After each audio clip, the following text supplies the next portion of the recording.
วันนี้ก็จะพูดถึงตัวอย่างบุคคลในสังคมเราเรื่องแรกก็คือมัคคายกวัดหนึ่งมีหน้าที่ดูแลผลประโยชน์ของวัด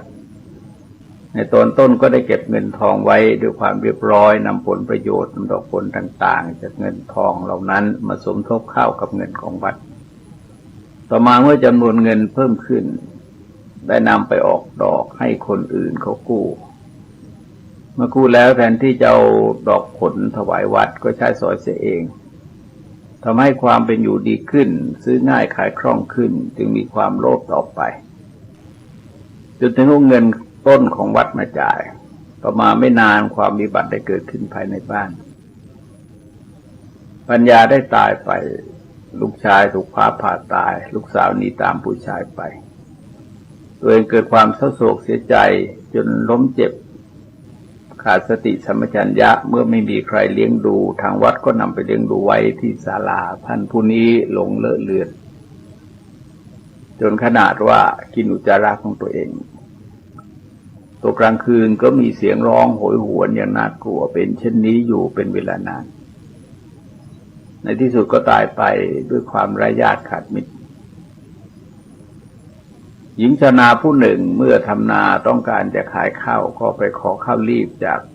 เพื่อนบ้านนำมาผสมกับข้าวคลุกเข้าด้วยกันแล้วก็นำไปตวงขายเป็นถังขายข้าวด้วยวิธีนี้มาเป็นเวลานานต่อมาก็ตายไปญาติพี่น้องบรรจุลงโลงและนิมนต์พระมาสวดตามประเพณีครบ3 วันแล้วก็นำไปเผาเมื่อเปิดฝาโลงขึ้นมาเนี่ยปรากฏว่าในโลงเต็มไปด้วยข้าวกล้าที่งอกขึ้นมาโดยไม่น่าเชื่อว่ามันงอกขึ้นมาได้ยังไงเพราะเวลาเพียง3 วันเท่านั้นแต่ว่างอกมามันปิดบังศพทั้งหมดท่านมุดเรื่องเป็นนักเลงอันธพาลชอบเกะกะรานเบียดเบียนคนอื่นอยู่เสมอแต่หนักไปในทางชกต่อยทุบตีกันต่อมาได้เกิดทะเลาะกับบุคคลผู้หนึ่งจนถึงกับผูกอาฆาตพยาบาทแค้นกันและได้ไปในงานบวชนาคแห่งหนึ่งเมื่อคนนี้ต้นโกรธเผลอก็แอบแทงเข้าข้างสีข้างตายหลังจากนั้นอีก2 ปีเขาก็ถูกแทงที่สีข้างตายด้วยความทรมานเช่นเดียวกันเรื่องต่อไปสหาย2 คนรักผู้หญิงคนเดียวกันต่อมาสหายคนหนึ่งได้ไปแต่งงานกับผู้หญิงคนนั้นทำให้อีกคนหนึ่งโกรธแค้นอาฆาตพยาบาทจ้องที่จะทำร้ายอยู่ตลอดเวลาแต่เมื่อได้โอกาสก็ตีด้วยไม้8 เหลี่ยมจนถึงตายเจ้าหน้าที่พยายามสืบสวนสอบสวนอยู่เป็นเวลานานจับตัวคนร้ายไม่ได้ไม่รู้เป็นฝีมือของใครเพราะเขาถูกตีตายที่กลางทุ่งไม่มีพยานหลักฐานต่อมาปรากฏว่าท่านผู้นั้นถูกตีด้วยไม้8 เหลี่ยมในที่เดียวกันกับที่เคยตีเพื่อนมาท่านผู้หนึ่งมีบ้านอยู่ใกล้วัดแห่งหนึ่งวัดไม่มีเขตของวัดปรากฏให้ชัดเจนคนผู้นี้จึงปลูกไม้ไผ่ระหว่างเขตบ้านกับเขตวัดบุกรุกเข้าไปในเขตวัดเรื่อยๆก็ไผ่ก็เจริญเติบโตกินเนื้อที่เข้าไปในดินแดนของวัดโดยลำดับจนเป็นเนื้อที่ส่วนกว้างเข้าไปหลายวาและยาวตลอดระหว่างที่บ้านและที่วัดต่อมาท่านผู้นี้ป่วยหนักไม่ว่าจะนั่งนอนบนที่ใดก็ตามจะเกิดอาการเร่าร้อนอย่างรุนแรงจนถึงก็ขุดดินเป็นปรักเป็นแอ่งโคลนใส่น้ำลงไปแล้วก็นอนกลิ้งเกลือกเหมือนกับควายนอนปรักประสบความทุกข์ทรมานอยู่เป็นเวลานานแล้วก็ตายไปหลังจากตายไปแล้วได้มาเข้าฝันลูกที่บ้านขอให้เอาที่ดินบริเวณที่ปลูกกอไผ่ทั้งหมดคืนแก่วัดท่านผู้หนึ่งเป็นชายหนุ่มรูปงามหนักไปทางนักเลงชอบรังแกเบียดเบียนคนอื่นต่อมาเขาได้ประกอบกรรมแบบนี้อีกหลายครั้งหลายหนด้วยกันหลังจากนั้นเขาได้ไปแย่งภรรยาคนอื่นเข้ามาทำงานอยู่ในเมืองแร่แห่งหนึ่งในขณะที่อยู่ในเมืองแร่นั้นเองเกิดขัดใจกับเพื่อนร่วมงานคนหนึ่งเก็บความรู้สึกเอาไว้พอได้โอกาสก็แอบไปขุดหลุมไว้ในป่าแล้วก็ชวนเพื่อนไปหาหน่อไม้ เมื่อถึงสถานที่นั้นเขาก็ตีเพื่อนตายแล้วก็ฝังไว้ในหลุมที่ป่านั่นเองต่อมาในขณะที่ชายคนนี้กำลังนั่งทำแร่อยู่หลุมอื่นจุดระเบิดหินอยู่หลายครั้งด้วยกันตามปกติแล้วสะเก็ดหินที่ระเบิดออกมาจะไม่กระเด็นมาที่ชายคนนี้นั่งอยู่แต่วันนั้นเกิดประหลาดสะเก็ดหินก้อนไม่โตนักได้กระเด็นมาโดนเขาอย่างแรงจนเลือดไหลออกเกือบจะทุกขุมขนแต่ว่าก้อนหินมาเป็นกระบวนมาเลยเพียงแต่ว่าก้อนมันไม่โตเท่านั้นเองกว่าจะส่งจากเหมืองแร่ที่ไปอยู่ในป่าได้เสียเวลาเป็นนานเขาประสบความทุกข์ทรมานอย่างมากในที่สุดก็ตายด้วยอาการเจ็บแสนสาหัสนั่นเองตามความเป็นจริงแล้วเมื่อทำกรรมอันใดไว้จะต้องเป็นผู้รับผลของกรรมนั้นในชาติปัจจุบันเป็นส่วนมากแต่ทั่วไปคนไม่ค่อยเชื่อมโยงผลที่ปรากฏแก่ตนเข้าไปหาเหตุที่ตนกระทำไว้ในอดีตจึงมักจะสับสนในผลที่ตนได้รับในขณะนั้นๆว่าเกี่ยวเนื่องมาจากเหตุอะไรอันที่จริงในการทำความดีความชั่วของคนนั้นเขาเป็นผู้ได้กระทำดีในขณะนั้นๆเป็นผู้กระทำชั่วในขณะนั้นๆแล้วเขาก็เป็นคนดีในขณะนั้นและเป็นคนชั่วในขณะนั้นตามควรแก่กรรมที่เขาได้กระทำอยู่แล้วแต่ผลของกรรมจะออกมาใน4ลักษณะด้วยกันคือผลที่เกิดขึ้นภายในจิตใจของบุคคลเป็นความสุขเป็นความทุกข์เป็นความวิตกกังวลเป็นความเพลิดเพลินยินดีตามสมควรแก่กรรมที่เขาได้กระทำไว้วัตถุสิ่งของซึ่งเกิดขึ้นจากการกระทำของบุคคลเหล่านั้นผลจากกิริยาเช่นนี้ไม่สามารถจำแนกได้ว่าเด่นชัดว่าเป็นผลของความดีหรือผลของความชั่วเช่นคนได้เงินมาจำนวนหนึ่งอาจจะได้มาด้วยความดีก็ได้อาจจะได้มาด้วยความชั่วก็ได้สิ่งเหล่านี้ท่านจึงเรียกว่าเป็นผลของกิริยาคือการกระทำผลที่เขาได้จากสังคมคือความรู้สึกนึกคิดของสังคมที่มีต่อบุคคลนั้นโดยการยอมรับนับถือว่าเป็นคนดีหรือด้วยการตำหนิประณามว่าเป็นคนชั่วตามสมควรแก่กรรมที่เขาได้กระทำเอาไว้ผลที่เกิดขึ้นจากการดลบันดาลแห่งกรรมเป็นไปตามกฎที่แสดงไว้ว่าเปรียบเหมือนบุคคลหว่านพืชชนิดใดชนิดหนึ่งลงไปในดินเขาย่อมรับผลแห่งพืชชนิดนั้นคนทำกรรมดีได้รับผลดีคนทำกรรมชั่วได้รับผลชั่วพืชคือกรรมที่บุคคลกระทำไว้มีความแตกต่างกันช่วงของการให้ผลจึงมีช่วงสั้นไม่เหมือนกันเช่นเดียวกับบุคคลปลูกพืชลงในดินพืชบางชนิดมีอายุการให้ผลสั้นความเพียรพยายามในการปลูกเจตนาในการปลูกไม่ต้องหนักเท่าไหร่ก็ทำงานนั้นสำเร็จแต่พืชบางอย่างจะต้องใช้ความเพียรพยายามมากมีความตั้งใจมากและต้องใช้เวลารอคอยที่จะเกิดขึ้นจากพืชชนิดนั้นเหมือนคนปลูกพริกกับปลูกมะพร้าวผลก็ออกมาตามสมควรแก่ชนิดของพืชแต่ผลของมะพร้าวนั้นจะต้องใช้เวลารอนานกว่าจะได้ผลการปลูกมะพร้าวบุคคลต้องมีความพยายามมากกว่ามีความตั้งใจมากกว่าและพร้อมที่จะรอคอยผลกรรมของรูปในการบันดาลก็มีลักษณะเช่นนั้นบางคนประสบผลในช่วงสั้นๆเช่นนักเรียนขี้เกียจเรียนหนังสือก็สอบไล่ตกท่านขยันเรียนหนังสือก็สอบไล่ได้เกรดดีคนทำงานด้วยความหมั่นขยันมีความซื่อสัตย์สุจริตสามารถแสดงออกซึ่งความรู้ความสามารถและผลงานให้เป็นที่ประจักษ์ของผู้บังคับบัญชาก็ประสบความเจริญก้าวหน้าในตำแหน่งหน้าที่การงานได้ในเวลารวดเร็วคนที่ไม่สามารถแสดงความรู้ความสามารถและผลงานให้ประจักษ์เป็นที่ยอมรับนับถือของบุคคลของผู้บังคับบัญชามีโอกาสก้าวหน้าได้น้อยดังนั้นเราจึงเห็นคนที่จบการศึกษามาในชั้นเดียวกันถ้ารับราชการพร้อมกันเพียงไม่กี่ปีความเจริญก้าวหน้าแตกต่างกันบางคนก็อาจจะถูกออกจากราชการหรือติดคุกเป็นต้นแต่ละอย่างก็เป็นผลของกรรมที่บุคคลได้กระทำเอาไว้มาบันดาลให้เป็นไปแต่การบันดาลของกรรมบางอย่างก็จะออกมาในรูปของลาภยศสรรเสริญสุขหรือเสื่อมลาภเสื่อมยศนินทาทุกข์ตามทุกคนแก่กรรมของบุคคล ประเด็นต่อไปก็คือเรื่อง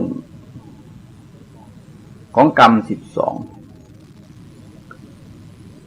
เราจะตั้งปัญหาว่าใครสอนเรื่องของกรรม12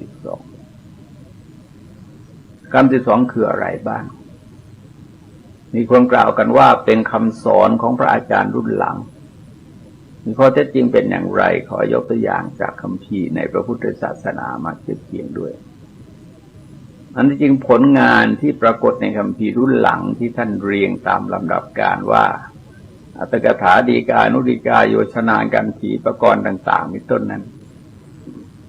สามารถเชื่อมโยงกลับไปหาหลักคือพระไตรปิฎกได้การทำงานของพระอัฏฐาจารย์บางเรื่องจึงเป็นการรวบรวมคำสอนที่พระพุทธเจ้าทรงแสดงแก่บุคคลต่างๆไว้ในที่ต่างๆโดยนำเรื่องเหล่านั้นมาอธิบายคือดึงจากพระสูตรต่างๆมาอธิบายร่วมกันจึงต้องจัดขึ้นเป็นระบบเป็นข้อเป็นบทเช่นคำสอนเรื่องอนัตตาความเป็นของไม่ใช่ตัวไม่ใช่ตนหรือแม้แต่ขันติความอดทนเวลาที่พระเจ้าทรงแสดงนั้นจะทรงแสดงแก่บุคคลผู้ฟังให้เข้าใจโดยนัยยะใดนัยยะหนึ่งตามพื้นฐานของผู้ฟังที่แตกต่างกันบางครั้งแสดงโดยนัยยะหนึ่งแต่บางครั้งก็แสดงอีกโดยนัยยะหนึ่งเมื่อต้องการจะอธิบายเรื่องของขันติท่านก็มองถึงพุทธาธิบายในที่เหล่านั้นสรุปว่าแสดงไว้ใน4กรณีด้วยกันคือ1ความอดกลั้นความอดทนต่อความวิปริตแปรปรวนของธรรมชาติคือหนาวจัดร้อนจัดน้ำหลากแผ่นดินไหวเกิดทุพพิกภัยข้าวยากหมากแพงฝนแรงไม่ตกต้องตามฤดูกาลบุคคลจะอยู่ในท่ามกลางความวิกฤตของธรรมชาติในตอนนั้นให้ได้ด้วยความอดกลั้นความอดทน2การปฏิบัติภารกิจการงานของบุคคลตามสมควรแก่ฐานะหน้าที่อาชีพซึ่งจะต้องฝ่าฟันอุปสรรคอันตรายประสบความเหนื่อยยากลำบากทุกขเวทนาต่างๆเป็นอันมากผลเส้นทางแห่งความเพียรพยายามนี้ก็ทรงสอนให้บุคคลมีความอดกลั้นอดทนมุ่งมั่นเพื่อให้ประสบความสำเร็จในภารกิจการงานเหล่านั้นแม้จะประสบความเหนื่อยยากลำบากเพียงไรก็ตามความโรคภัยไข้เจ็บที่เกิดขึ้นแก่ร่างกายจะมาในรูปแบบอย่างไรก็ตามในชั้นของการบำบัดรักษาก็ทรงสอนให้บำบัดรักษาแต่ยามที่ประสบทุกขเวทนาก็ทรงสอนอดกลั้นอดทนต่อทุกขเวทนาเหล่านั้น4ลักษณะของอารมณ์ที่บุคคลจะต้องสัมพันธ์เกี่ยวข้องในชีวิตประจำวันทางด้านที่ก่อให้เกิดความกำหนัดเพลิดเพลินยินดีได้แก่อารมณ์ที่ยั่วยวนหรือว่าก่อให้เกิดความขัดเคืองโกรธเคืองความไม่พอใจซึ่งถ้าหากไปอดทนไว้ในกรณีนี้ก็จะนำมาซึ่งสิ่งที่ไม่เป็นประโยชน์เกื้อกูลและความทุกข์แก่ตนทรงสอนให้บุคคลใช้ปัญญาพิจารณาแล้วอดทนอดกลั้นไว้คำสอนเรื่องขันติเหล่านี้กระจัดกระจายอยู่ในคัมภีร์พระพุทธศาสนาระดับพระไตรปิฎกเป็นพุทธโอวาทเมื่อแสดงในแต่ละคราวนั้นไม่ได้แสดงทั้งหมดเมื่อผู้ศึกษาในรุ่นหลังต้องการทราบขอบข่ายสมบูรณ์จึงรวบรวมเรื่องเหล่านั้นมาเรียบเรียงไว้จนผู้ศึกษาสามารถมองย้อนกลับไปได้ว่าความหมายนี้มาจากไหนมีชื่อว่าอย่างไรแสดงแก่ใครที่ไหนมีข้อความอย่างไรแต่การที่ผู้ศึกษาจะย้อนไปสอบสวนลึกซึ้งขนาดนั้นจะมีอยู่เพียงส่วนน้อยเท่านั้น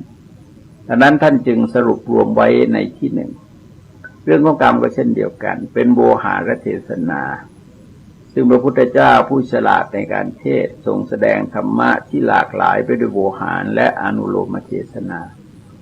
ทรงแสดงคล้อยตามจริตอัธยาศัยของผู้ฟังสามารถเกิดความรู้ความเข้าใจในลักษณะใดก็ทรงแสดงโดยนัยยะนั้นบางครั้งอาจทรงแสดงตามเหตุการณ์ที่เกิดขึ้นในชีวิตของบุคคลดังนั้นหลักกรรม12เมื่อย้อนกลับเข้าไปคือหลักที่เป็นพระพุทธวจนะนั่นเองเพียงแต่ท่านนำมาจัดไว้เป็นหมวดหมู่เพื่อง่ายต่อการศึกษาค้นคว้าและเหมาะกับการสอนให้ได้ทั้งระบบในส่วนที่เกี่ยวกับกรรมเรื่องกรรมจะเป็นหัวใจของการ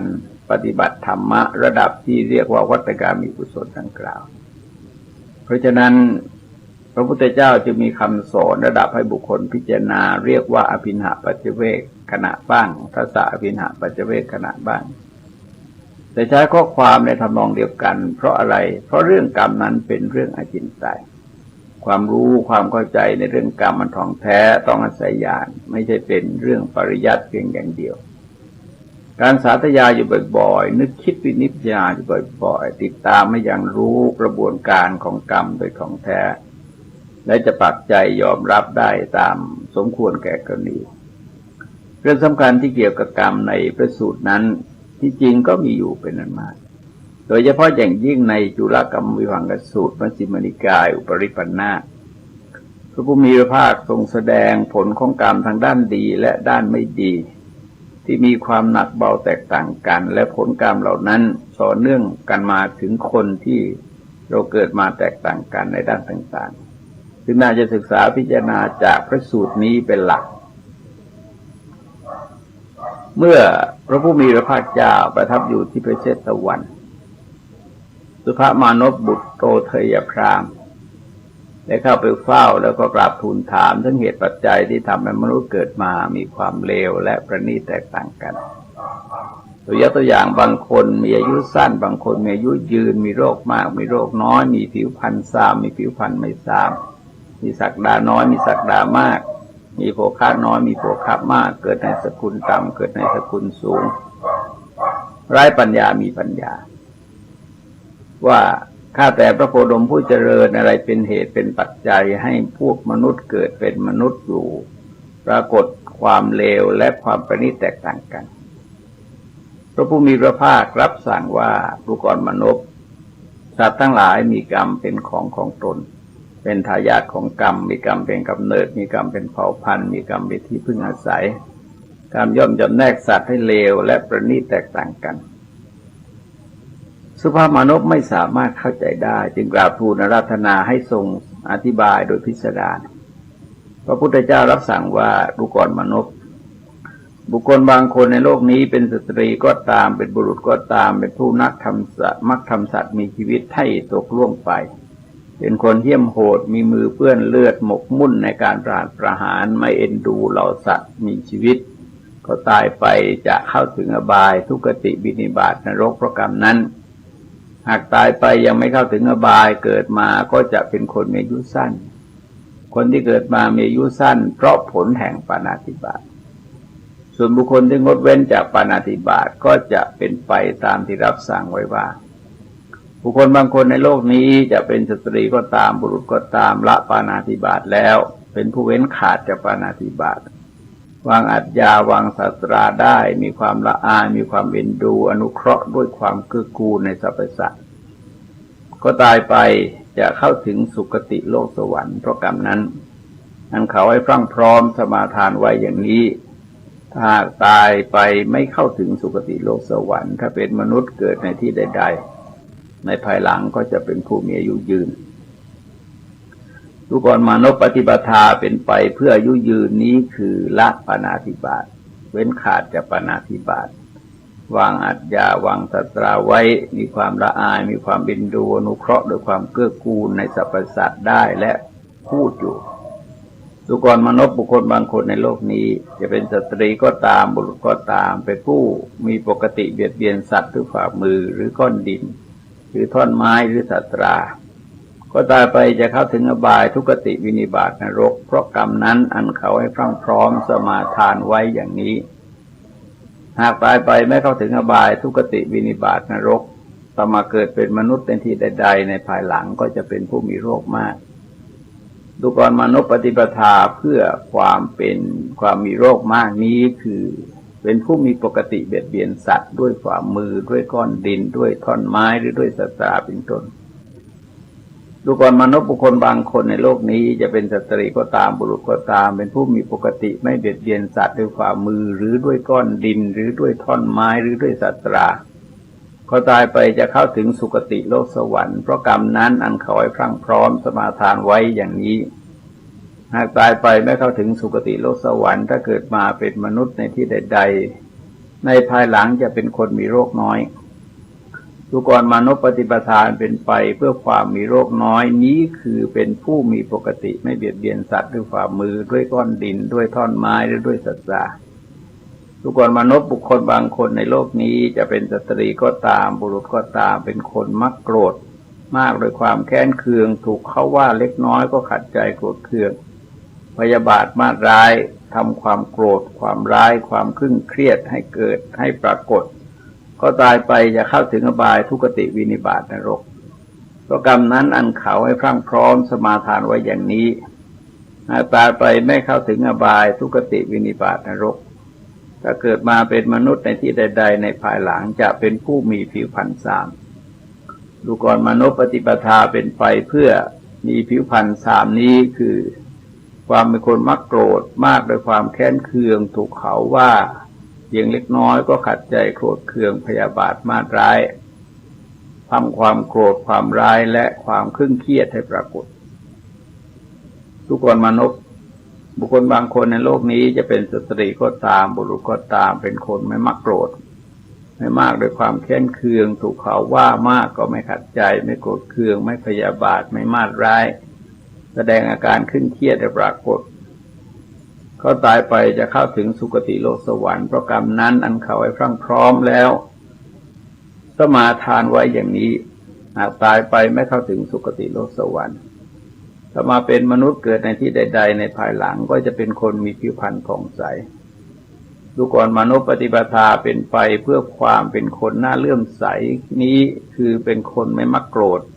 ไม่มากโดยความแค้นเคืองถูกเขาว่ามากก็ไม่ขัดใจไม่โกรธเคืองไม่พยาบาทไม่มาดร้าย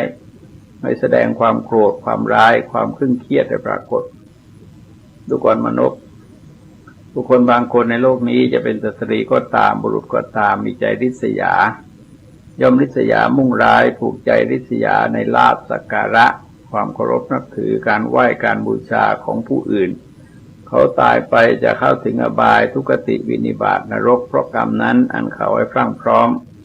จะมาทานไว้อย่างนี้หากตายไปไม่เข้าถึงอบายทุกติวินิบาตนรกถ้ามาเป็นมนุษย์เกิดในที่ใดๆในภายหลังจะเป็นคนมีศักดาน้อยดูก่อนมนุษย์ปฏิปทานเป็นไปเพื่อมีศักดาน้อยนี้คือมีใจริษยาย่อมริษยามุ่งร้ายผูกใจริษยาในลาภสักการะความเคารพความนับถือการไหว้การบูชาของคนอื่นดูก่อนมนุษย์บุคคลบางคนในโลกนี้จะเป็นสตรีก็ตามบุรุษก็ตามเป็นผู้มีใจไม่ริษยาย่อมไม่ริษยาไม่มุ่งร้ายไม่ผูกใจริษยาในลาภสักการะความเคารพความนับถือการไหว้การบูชาของคนอื่นก็ตายไปจะเข้าถึงสุคติโลกสวรรค์เพราะกรรมนั้นอันเขาให้พรั่งพร้อมสมาทานไว้อย่างนี้หากตายไปไม่เข้าถึงสุคติโลกสวรรค์มาเกิดเป็นมนุษย์ในที่ใดๆในภายหลังจะเป็นคนมีศักดามากดูก่อนมนุษย์ปฏิปทาเป็นไปเพื่อมีศักดามากนี้คือมีใจไม่ริษยาย่อมไม่ริษยาไม่มุ่งร้ายไม่ผูกใจริษยาในลาภสักการะความเคารพความนับถือการกราบไหว้และการบูชาของคนอื่นดูก่อนมนุษย์บุคคลบางคนในโลกนี้จะเป็นสตรีก็ตามบุรุษก็ตามย่อมไม่เป็นผู้ให้ข้าวน้ำผ้ายานดอกไม้ของหอมเครื่องลายที่นอนที่อยู่อาศัยเครื่องตามประทีปแก่สมณพราหมณ์ก็ตายไปย่อมเข้าถึงอบายทุกติวินิบาตนรกเพราะกรรมนั้นนั้นเขาให้พรั่งพร้อมสมาทานไว้อย่างนี้หากตายไปไม่เข้าถึงอบายทุกติวินิบาตนรกถ้ามาเกิดเป็นมนุษย์ในที่ใดๆในภายหลังก็จะเป็นคนมีโภคะน้อยดูก่อนมนุษย์ปฏิปทาเป็นไปเพื่อมีโภคะน้อยคือไม่ให้ข้าวน้ำผ้ายานดอกไม้ของหอมเครื่องรูปลายที่นอนที่อยู่อาศัยเครื่องตามประทีปแก่สมณพราหมณ์ดูก่อนมนุษย์บุคคลบางคนในโลกนี้จะเป็นสตรีก็ตามบุรุษก็ตามย่อมเป็นผู้ให้ข้าวผ้ายานดอกไม้ของหอมเครื่องลารูปลายที่นอนที่อยู่อาศัยเครื่องตามประทีปแก่สมณะหรือพราหมณ์ก็ตายไปย่อมเข้าถึงสุคติโลกสวรรค์เพราะกรรมนั้นเขาให้พรั่งพร้อมสมาทานไว้อย่างนี้หากเขาตายไปไม่เข้าถึงสุคติโลกสวรรค์มาเป็นมนุษย์เกิดในที่ใดๆในภายหลังจะเป็นคนมีโภคะมาก ดูก่อนมนุษย์ปฏิปทาเป็นไปเพื่อมีโภคะมากนี้คือให้ข้าวน้ำผ้ายานดอกไม้ของหอมเครื่องรูปไล้ที่นอนที่อยู่อาศัยเครื่องตามประทีปแก่สมณพราหมณ์ดูก่อนมนุษย์บุคคลบางคนในโลกนี้จะเป็นสตรีก็ตามบุรุษก็ตามเป็นคนกระด้างเย่อหยิ่งไม่กราบไหว้คนที่ควรกราบไหว้ไม่ลุกรับคนที่ควรลุกรับไม่ให้อาสนะแก่คนที่ควรแก่อาสนะไม่ให้ทานแก่คนที่สมควรแก่ทานไม่สักการะคนที่ควรสักการะไม่เคารพคนที่ควรเคารพไม่นับถือคนที่ควรนับถือไม่บูชาคนที่ควรบูชาเขาตายไปจะเข้าถึงอบายทุกติวินิบาตนรกเพราะกรรมนั้นอันเขาให้พรั่งพร้อมแล้วสมาทานไว้อย่างนี้หากตายไปไม่เข้าถึงอบายทุกติวินิบาตนรกมาเป็นมนุษย์เกิดในที่ใดๆในภายหลังจะเป็นคนเกิดในสกุลต่ำทุกคนมนุษย์ปฏิปทาเป็นไปเพื่อเกิดในสกุลต่ำนี้คือเป็นคนกระด้างเย่อหยิ่งไม่กราบไหว้คนที่ควรกราบไหว้ไม่ลุกรับคนที่ควรลุกรับไม่ให้อาสนะแก่คนที่ควรแก่อาสนะไม่ให้ทานแก่คนที่สมควรแก่ทานให้สักการะคนที่ควรสักการะไม่เคารพคนที่ควรเคารพไม่นับถือคนที่ควรนับถือไม่บูชาคนที่ควรบูชาทุกการมนุษย์บุคคลบางคนในโลกนี้จะเป็นสตรีก็ตามบุรุษก็ตามเป็นคนไม่กระด้างไม่เย่อหยิ่งย่อมกราบไหว้คนที่ควรกราบไหว้ลุกรับคนที่ควรลุกรับให้อาสนะคนที่ควรแก่อาสนะให้ทานแก่คนที่ควรแก่ทานสักการะคนที่ควรแก่สักการะเคารพคนที่ควรเคารพนับถือคนที่ควรนับถือบูชาคนที่ควรบูชาก็ตายไปย่อมเข้าถึงสุคติโลกสวรรค์เพราะกรรมนั้นอันเขาให้พรั่งพร้อมสมาทานไว้อย่างนี้หากตายไปไม่เข้าถึงสุคติโลกสวรรค์มาเป็นมนุษย์เกิดในที่ใดๆในภายหลังก็จะเป็นคนเกิดในสกุลสูงดูก่อนมนุษย์ปฏิปทาเพื่อความเป็นคนมีสกุลสูงนี้คือเป็นคนไม่กระด้างไม่เย่อหยิ่งกราบไหว้คนที่ควรกราบไหว้ลุกรับคนที่ควรลุกรับให้อาสนะแก่คนที่ควรให้อาสนะ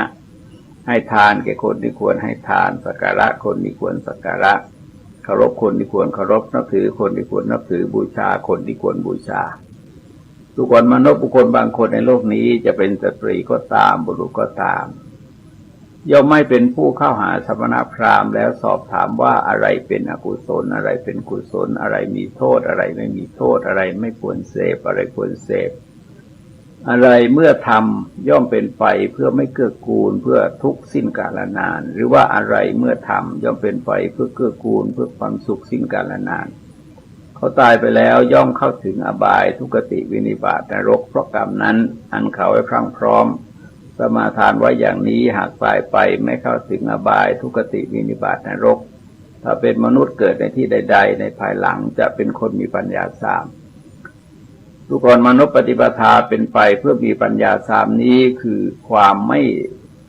เป็นผู้เข้าไปหาสมณะหรือพราหมณ์และสอบถามว่าอะไรเป็นอะไรอะไรเป็นกุศลอะไรเป็นอกุศลอะไรมีโทษอะไรไม่มีโทษอะไรควรเสพอะไรไม่ควรเสพอะไรเมื่อทำย่อมเป็นไปเพื่อไม่เกื้อกูลเพื่อทุกข์สิ้นกาลนานหรือว่าอะไรเมื่อทำย่อมเป็นไปเพื่อประโยชน์เกื้อกูลเพื่อความสุขสิ้นกาลนานทุกคนมนุษย์บุคคลบางคนในโลกนี้จะเป็นสตรีก็ตามบุรุษก็ตามย่อมเป็นผู้เข้าไปหาสมณะหรือพราหมณ์แล้วสอบถามว่าอะไรเป็นอกุศลอะไรเป็นกุศลอะไรมีโทษอะไรไม่มีโทษอะไรไม่ควรเสพอะไรควรเสพอะไรเมื่อทำแล้วย่อมเป็นไปเพื่อไม่เกื้อกูลเพื่อทุกข์สิ้นกาลนานหรือว่าอะไรเมื่อทำย่อมเป็นไปเพื่อประโยชน์เกื้อกูลเพื่อความสุขสิ้นกาลนานเขาตายไปจะเข้าถึงสุคติโลกสวรรค์เพราะกรรมนั้นอันเขาให้พรั่งพร้อมแล้วสมาทานไว้อย่างนี้หากตายไปไม่เข้าถึงสุคติโลกสวรรค์มาเป็นมนุษย์เกิดในที่ใดๆในภายหลังจะเป็นคนมีปัญญามากดูก่อนมนุษย์ปฏิปทาเป็นไปเพื่อมีปัญญามากนี้คือเป็นผู้เข้าไปหาสมณพราหมณ์แล้วสอบถามว่าอะไรเป็นกุศลอะไรเป็นอกุศลอะไรมีโทษอะไรไม่มีโทษอะไรควรเสพอะไรไม่ควรเสพหรือว่าอะไรย่อมเป็นไปเพื่อไม่เกื้อกูลเพื่อทุกข์สิ้นกาลนานหรือว่าอะไรเพื่อทำเมื่อทำย่อมเป็นไปเพื่อประโยชน์เกื้อกูลเพื่อความสุขสิ้นกาลนานดูก่อนมนุษย์ด้วยประการฉะนี้แล ปฏิปทาเป็นไปเพื่อมีอายุสั้นย่อมนำเข้าไปสู่ความเป็นคนมีอายุสั้นปฏิปทาเป็นไปเพื่อมีอายุยืนย่อมนำเข้าไปสู่ความเป็นคนมีอายุยืนปฏิปทาเป็นไปเพื่อมีโรคมากย่อมนำไปสู่ความเป็นคนมีโรคมากปฏิปทาเป็นไปเพื่อมีโรคน้อยย่อมนำไปสู่ความเป็นคนมีโรคน้อยปฏิปทาเป็นไปเพื่อมีผิวพรรณงามสามย่อมนำไปสู่ความเป็นคนมีผิวพรรณสามปฏิปทาเป็นไปเพื่อผู้น่าเลื่อมใสย่อมนำไปสู่ความเป็นคนน่าเลื่อมใสปฏิปทาเป็นไปเพื่อมีศักดาน้อยย่อมนำไปสู่ความเป็นคนมีศักดาน้อยปฏิปทาเป็นไปเพื่อมีศักดามากย่อมนำไปสู่ความเป็นคนมีศักดามากปฏิปทาเป็นไปเพื่อมีโภคะน้อยย่อมนำไปสู่ความเป็นคนมีโภคะน้อยปฏิปทาเป็นไปเพื่อมีโภคะมากย่อมนำไปสู่ความเป็นคนมีโภคะมากปฏิปทาเป็นไปเพื่อเกิดในสกุลต่ำย่อมนำไปสู่ความเป็นคนเกิดในสกุลต่ำปฏิปทาเป็นไปเพื่อเกิดในสกุลสูงย่อมนำไปสู่ความเป็นคนเกิดในสกุลสูงปฏิปทาเป็นไปเพื่อมีปัญญาสามย่อมนำไปสู่ความเป็นคนมีปัญญาสามปฏิปทาเป็นไปเพื่อมีปัญญามากย่อมนำไปสู่ความเป็นคนมีปัญญามากดูก่อนมนุษย์สัตว์ทั้งหลายมีกรรมเป็นของตนเป็นผู้รับผลของกรรมมีกรรมเป็นกำเนิดมีกรรมเป็นเผ่าพันธุ์มีกรรมเป็นที่พึ่งอาศัยกรรมย่อมจำแนกสัตว์ให้เลวและประณีตแตกต่างกันออกไปเมื่อพระผู้มีพระภาคสัตว์แล้วอย่างนี้พระมานพบุตรโทตยพราหมณ์กราบทูลพระผู้มีพระภาคดังนี้ว่าแจ่มแจ้งแล้วพระเจ้าข้าแจ่มแจ้งแล้วพระเจ้าข้าพระโคดมผู้เจริญทรงประกาศธรรมโดยประยายมิใช่น้อยเหมือนหงายของที่คว่ำหรือเปิดของที่ปิดคือบอกทางแก่คนหลงทางหรือตามประทีปในที่มืดโดยหวังว่าผู้มีตาดีจะเห็นรูปได้ฉะนั้นข้าพระองค์นี้ขอถึงพระโคดมผู้เจริญพระธรรมและพระสงฆ์ว่าเป็นสนะขอพระโคดมผู้เจริญจงทรงจำข้าพระองค์ว่าเป็นอุบาสกถึงสนะตลอดชีวิตตั้งแต่บัดนี้เป็นต้นไปข้อความในพระสูตรนี้ต่อการได้ยกมาพระสูตรมาทั้งพระสูตรแม้ว่าบางคำจะยากต่อการทำความเข้าใจเช่นคำว่าปฏิปทาเนี่ยก็คือการปฏิบัตินั่นเองการกระทำการพูดความคิดทั้งหมดเนี่ยมันเป็นปฏิปทามันเป็นเหตุเนี่ยที่ก่อให้เกิดผลดีก็ได้ไม่ดีก็ได้ก็ขึ้นอยู่กับการทำการพูดการคิดของบุคคลเหล่านั้นเพราะการนำมาทั้งพระสูตรเนี่ยเพื่อเป็นหลักในการศึกษาพิจารณาที่เกี่ยวกับกระบวนการของกรรมจะได้เป็นเครื่องมือในการเสริมสร้างความรู้ความเข้าใจในกฎของกรรมจากที่ได้กล่าวมาแล้วและที่จะกล่าวต่อไปพระจากพระสูตรนี้พระผู้มีพระภาคเจ้าได้ทรงแสดงเหตุที่ปรากฏผลออกมาในลักษณะต่างๆตามสมควรแก่เหตุที่บุคคลเหล่านั้นได้กระทำไว้ตามโครงสร้างหลักที่ว่าทำทั้งหลายเกิดแต่เหตุจะดับไปก็เพราะความดับแห่งเหตุประมาสมณะมีปกติสัตว์อย่างนี้ผลที่ปรากฏแก่สายตาของบุคคลทั้งหลายนั้นเช่นอย่างสุภามานพได้กราบทูลปรารภไว้ในตอนต้นเป็นคำถามที่คนพยายามแสวงหากันมาเป็นเวลานานว่าผลเหล่านี้เกิดมาจากอะไรทำไมคนเราจึงแตกต่างกันคำตอบเหล่านี้ก็ได้พรั่งพรูออกมาจากปากของบุคคลทั้งหลายตามความรู้ความเข้าใจของตนแม้ในปัจจุบันนี้เรายังพบว่าคนบางคนมีอายุยืนบางคนมีอายุสั้นบางคนมีโรคมากมีโรคน้อยผิวพรรณสามผิวพรรณงามมีศักดาน้อยมีศักดามากมีโภคะน้อยมีโภคะมากเกิดในสกุลต่ำเกิดในสกุลสูงไร้ปัญญามีปัญญาจึงถือว่าเป็นผลที่ปรากฏอยู่เช่นนี้ตลอดไปในที่ทั้งปวงข้อที่น่าศึกษาก็คือว่าเหตุให้เกิดผลเหล่านี้คืออะไรซึ่งพระพุทธเจ้าได้ทรงแสดงเหตุที่เป็นกุศลอำนวยผลให้มีอายุยืนมีโรคน้อยมีผิวพรรณงามมีศักดามากมีโภคะมากเกิดในสกุลสูงแล้วก็มีปัญญาเหตุคือการกระทำบาปอกุศลในลักษณะต่างๆนำให้บุคคลมีอายุสั้นมีโรคมากผิวพรรณซามมีศักดาน้อยมีโภคะน้อยเกิดในสกุลต่ำไร้ปัญญาเหตุเหล่านั้นทั้งที่เป็นกุศลและกุศลเจตนาเป็นเหตุให้กระทำความพยายามกระทำหรือวัตถุหรือกรณีที่บุคคลกระทำทั้งที่เป็นกุศลและกุศลมีความแตกต่างกันอยู่การจำแนกของกรรมจึง จำแนกไปตามสมควรแก่เหตุ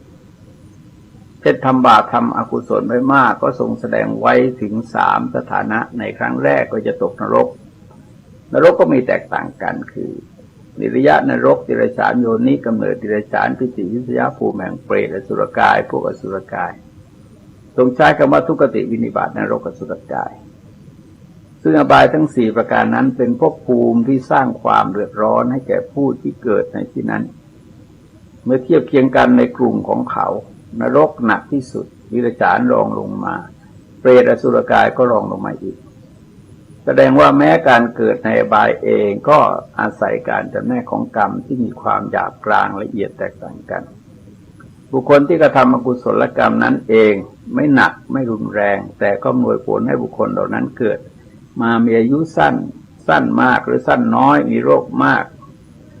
มีโรคมากขึ้นมีความแตกต่างกันในความมีโรคมากมีโรคน้อยมีความแตกต่างกันในความมีโรคน้อย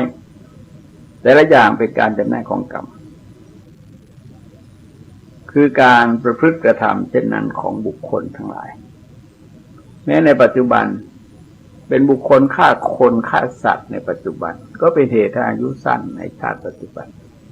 เบียดเบียนสัตว์ในชาติปัจจุบันก็เป็นเหตุให้เกิดโรคภัยไข้เจ็บเบียดเบียนในปัจจุบันเป็นผู้มักโกรธในชีวิตประจำวันก็จะเป็นผู้มีผิวพรรณเศร้าหมองในปัจจุบันขาดสมาคารวะต่อบุคคลทั้งหลายในปัจจุบันก็เป็นคนมีศักดาน้อยต่ำต้อยในปัจจุบันไม่มีอัธยาศัยเอื้อเฟื้อเผื่อแผ่อุปมารีต่อบุคคลทั้งหลายในปัจจุบันก็จะเป็นผู้ไม่มั่งคั่งสมบูรณ์ด้วยทรัพย์สมบัติในชาติปัจจุบันมีริษยาบุคคลอื่นอยู่ในชาติปัจจุบันก็เป็นคนต่ำต้อยในสังคมในชาติปัจจุบันสามารถเทียบเคียงได้แม้ในขณะจิตก็จะเห็นได้ว่าจิตที่มีความคิดมุ่งเข็นฆ่าเต็มไปด้วยความอาฆาตนั้นเมื่อมันเกิดขึ้นแต่ละขณะจะสร้างความทุกข์ทรมานให้เกิดขึ้นภายในใจมีความเหน็ดเหนื่อยมีความเร่าร้อนเกิดขึ้นภายในใจหรือมีความคิดในการเบียดเบียนทำร้ายผู้อื่นก็จะก่อให้เกิดความเร่าร้อนขึ้นในภายในใจจะหาความสุขใจเย็นใจไม่ได้ในฝ่ายของกุศลกรรมที่บุคคลกระทำเอาไว้ไม่ว่าจะเป็นการงดเว้นจากปาณาติบาตงดเว้นจากการเบียดเบียนสัตว์มีเมตตากรุณาต่อบุคคลอื่นไม่ริษยาบุคคลทั้งหลายและพร้อมที่จะมีความชื่นชมยินดีในความเจริญก้าวหน้าของบุคคลอื่นมีน้ำใจอบอ้อมอารีต่อบุคคลทั้งหลายและมีสัมมาคารวะต่อบุคคลทั้งหลายตลอดจนสนใจศึกษาสอบถามคบหาสมาคมกับท่านที่รู้หลักนักปราชญ์ทั้งหลายก็จะเป็นเหตุให้บุคคลเหล่านั้นมีอายุยืนมีโรคน้อยมีผิวพรรณงามมีศักดามากมีโภคะมากมีปัญญามากอยู่ในสังคมชั้นสูงที่เห็นกันอยู่ในปัจจุบันและแม้จะมีไฟสั้นเข้ามาในแต่ละวันเราก็จะเห็นได้อย่างเด่นชัดเช่นเราศึกษาค้นคว้าอยู่ในขณะนั้นเราก็มีความรอบรู้มีความเข้าใจอยู่ในขณะนั้นอ่อนน้อมต่อบุคคลอื่นในขณะนั้นเราก็จะได้รับการอ่อนน้อมยกย่องจากบุคคลอื่นในขณะนั้นคนอื่นก็พลอยชื่นชมยินดีกับเราในขณะนั้นดังนั้นการพิสูจน์เรื่องของกรรมจึงพิสูจน์กันได้ทั้งในขณะปัจจุบันทั้งในขณะที่ยาวออกไปส่วนการข้ามภพข้ามชาติออกไปนั้นเป็นความรู้ระดับที่เรียกว่าอตีตังสยานหรือกับอนาคตังสยานซึ่งผู้ไม่มีญาณทั้งหลายจำเป็นจะต้องอาศัยศรัทธาความเชื่อมั่นในพระคุณของพระพุทธเจ้าดังนั้นในตอนสุดท้ายที่สรุปไว้จะเห็นได้ว่าผลทั้งหลายที่เกิดขึ้นแก่บุคคลได้จะเกิดขึ้นจากการกระทำโดยตรงของบุคคลผู้นั้นเช่นรับสั่งแสดงว่าปฏิปทาเป็นไปเพื่อความอายุสั้นย่อมนำเข้าไปสู่ความเป็นคนมีอายุสั้นปฏิปทาเป็นไปเพื่อความมีอายุยืนย่อมนำไปสู่ความเป็นคนมีอายุยืนหมายถึงการปฏิบัติตนของบุคคลแต่ละคนเป็นเหตุให้บุคคลเหล่านั้นได้รับผลตามสมควรแก่เหตุและผลจึงไม่มีความขัดแย้งกันซึ่งก็เป็นไปตามสูตรที่ทรงแสดงไว้ว่าเหมือนกับบุคคลปลูกพืชชนิดใดก็ได้ผลแห่งพืชชนิดนั้นนั่นเองพระธรรมเทศนาด้วยโครงสร้างนี้มีปรากฏโดยเนื้อหาเดียวกันในที่ต่างๆเป็นอันมากเป็นการจำแนกกรรมจากพยานของพระพุทธเจ้าที่ทรงเห็นแจ้งตามความเป็นจริงข้อที่พึงสังเกตก็คือทรงตอกย้ำคำว่า สัตว์ทั้งหลายเป็นผู้มีกรรมเป็นของตนจะต้องเป็นผู้รับผลของกรรมมีกรรมเป็นกำเนิดมีกรรมเป็นเผ่าพันธุ์มีกรรมเป็นที่พึ่งอาศัยใครทำกรรมอันใดไว้จะดีหรือชั่วก็ตามจะต้องเป็นผู้รับผลของกรรมนั้นแต่เนื่องจากในที่นี้เป็นการถามเรื่องความแตกต่างของชีวิตทั้งหลายในโลกในประโยคสุดท้ายจึงทรงใช้คำว่ากรรมย่อมจำแนกสัตว์ให้เลวและประณีตแตกต่างกันการจำแนกของกรรมนั้นจะทำให้บุคคลนั้นเป็นไปตามกรรมเช่นเป็นชาวนาชาวสวนก็เพราะการทำนาทำสวนของเขาเป็นโจรก็เพราะอาศัยการลักขโมยของเขาเป็นผู้ทุจริตคิดไม่ชอบก็เพราะทุจริตคิดไม่ชอบของเขาเป็นฆาตกรก็เพราะการฆ่าคนของเขาเป็นนักฉกชิงวิ่งราวก็เพราะการฉกชิงวิ่งราวของเขาคือคนจะต้องทำกรรมนั้นก่อนและกรรมที่เขาทำนั่นเองจะจำแนกให้เขาเป็นอย่างนั้นดังนั้นเราจึงเรียกผู้ให้ทานว่าเป็นคนใจบุญมีศีลว่าเป็นคนเรียบร้อยสวยงามผู้ปฏิบัติธรรมะว่าเป็นคนมีธรรมะผู้มีความรอบรู้ว่าเป็นคนมีความรอบรู้ผู้พัฒนาปัญญาของตนว่าเป็นคนมีปัญญาตลอดถึงปริญญาต่างๆที่เขาเรียกขานบุคคลกันนั้นพึงสังเกตว่าเกิดจากกรรมคือการศึกษาและเรียนของบุคคลเหล่านั้นมาก่อนการศึกษาและเรียนของบุคคลนั้นนั่นเองทำให้เรียกบุคคลนั้นตามกรรมที่เขาศึกษาและเรียนมาเช่นเป็นนิติศาสตร์บัณฑิตแสดงว่าเรียนกฎหมายมาเป็นรัฐศาสตร์บัณฑิตแสดงว่าเรียนการปกครองมาเป็นวิทยาศาสตร์บัณฑิตแสดงว่าเรียนวิทยาศาสตร์มาเป็นครุศาสตร์บัณฑิตแสดงว่าเรียนทางครูมาศึกษาศาสตร์บัณฑิตแสดงว่าเรียนทางการศึกษามาสังเกตว่าเขาทำกรรมก่อนและกรรมนั้นจะต้องทำให้เขาเป็นอย่างนั้นสังคมเรียกร้องยอมรับตั้งแต่เขาตามสมควรแก่กรรมท่านฟังทั้งหลายเรื่องธรรมจากมหาวิทยาลัยศรีปทุมในวันนี้ขอยุติไว้ด้วยเวลาเพียงเท่านี้ที่สุดนี้ขอความเจริญงอกงามไพบูรย์ในธรรมจงมีแด่ท่านผู้ฟังทั้งหลายโดยทั่วกันสวัสดี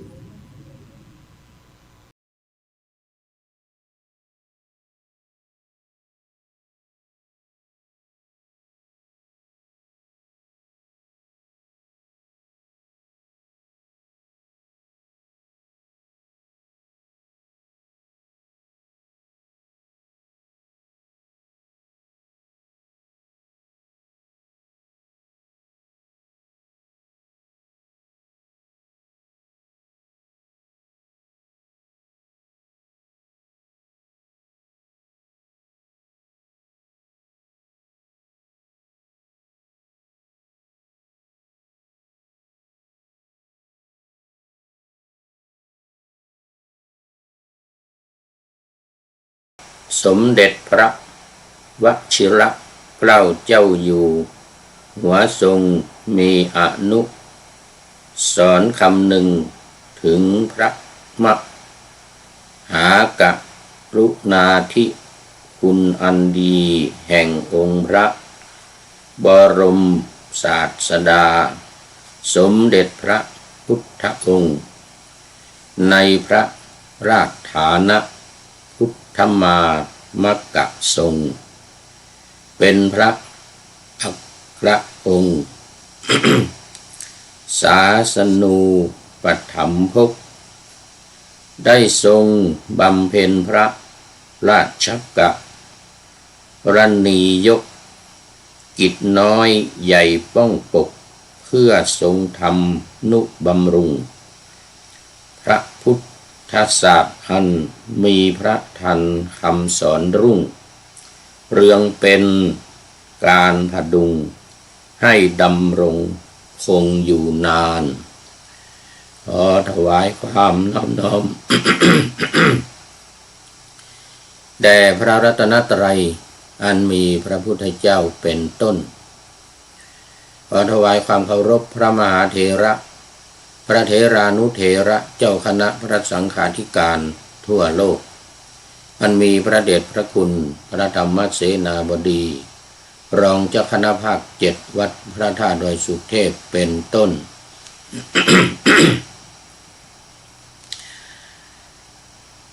ขอถวายความเคารพพระมหาเถระพระเถรานุเถระเจ้าคณะพระสังฆาธิการ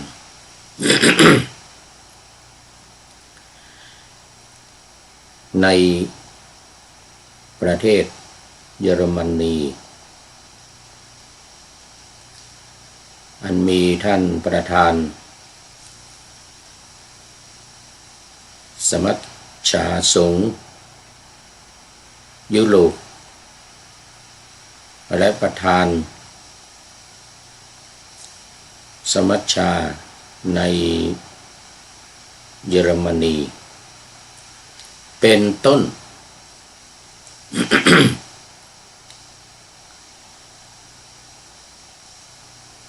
และขออำนวยพรแด่ท่านผู้ฟังท่านผู้ชมสาธุชนพุทธบริษัททั้งหลายวันนี้รายการนาวาวังทองของวัดพระธาตุดอยสุเทพอันมีพระเดชพระคุณพระธรรมเสนาบดีรองเจ้าคณะภาค7เป็นประธานออกอากาศทางสถานีวิทยุ2 แห่งคือที่วัดพระบรมธาตุดอยสุเทพสถานีวิทยุแห่งชาติและจริยธรรม อันมีพ่อครูวันลบนามวงพรหมเป็นผู้อำนวยการอาจารย์พระมหาประสิทธิ์ภาษาธิโกเป็นหัวหน้าสถานีและอัตมภาพพระครูปริยัติยานุศาสตร์เป็นผู้บรรยายเป็นประจ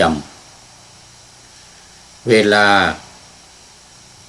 7:30 นาทีไปถึง8 นาฬิกาวันศุกร์เสาร์และอาทิตย์และเวลาบ่ายโมงถึงบ่าย2 โมงในวันศุกร์และวันเสาร์ 3 วัน 5 เวลาสำหรับที่วัดฝายหินตำบลสุเทพอำเภอเมืองจังหวัดเชียงใหม่สถานีวิทยุเพื่อการศึกษาพระพุทธศาสนาและวัฒนธรรมระบบ FM 104.5 อันมีท่านพระครูสมุวิสุวัตวรกิจโจเจ้าอาวาสวัดฝายหินเป็นผู้อำนวยการและหัวหน้าสถานีแต่ที่เป็น2 อย่างนี้ก็เพราะว่าสมัยก่อนผู้พูดนี่ก็เป็นผู้อำนวยการแต่ตอนนี้ได้ลาออกมาวางมือวางไม้วางมือก็ท่านพระครูสมุวิสุวัตซึ่งเป็นเจ้าอาวาสแทนเป็นเจ้าอาวาสสมัยก่อนก็ผู้พูดนี่แหละเป็นเจ้าอาวาสแล้วลาออกมา ก็เป็นนี่เป็นหัวหน้าสถานีอยู่แต่ว่าตอนนี้ก็เป็นผู้อำนวยการด้วย เป็นเจ้าอาวาสด้วยเป็นผู้อำนวยการด้วยที่ลาออกมานี่ก็เพื่อที่จะวางงานวางมือหยุดงานทำงานมานานแล้ว ถึงอายุ60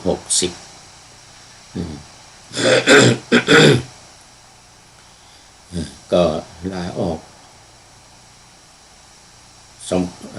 วันนี้ต้องขออภัยเสียงคอไม่ค่อยดีวันนี้คอไม่ค่อยดีหวัดลงคอนิดหน่อย เมื่อคืนที่ผ่านมานอนดึกก็เลยติดหวัดหน่อย ไม่หน่อยนะก็สาเหตุที่ลาออกมานี่ก็เพื่อที่จะทำงานเพื่อตัวเอง 80% งานของตนเองคือการปฏิบัติธรรมก็เหลืองานสังคมงานของผู้อื่น เรียกว่างานของพระศาสนาอี20%ตอนนี้เหลือ20%เช่นเนี่ยการเผยแผ่พระพุทธศาสนาการบรรยายธรรมทางสถานีวิทยุแล้วก็ตอนนี้ไลฟ์สดทางเฟซแล้วก็เอาไปอัพโหลดลง YouTube ให้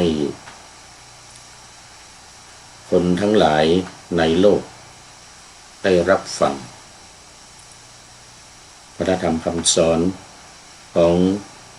พระบวรศาสนาบวรพุทธศาสนา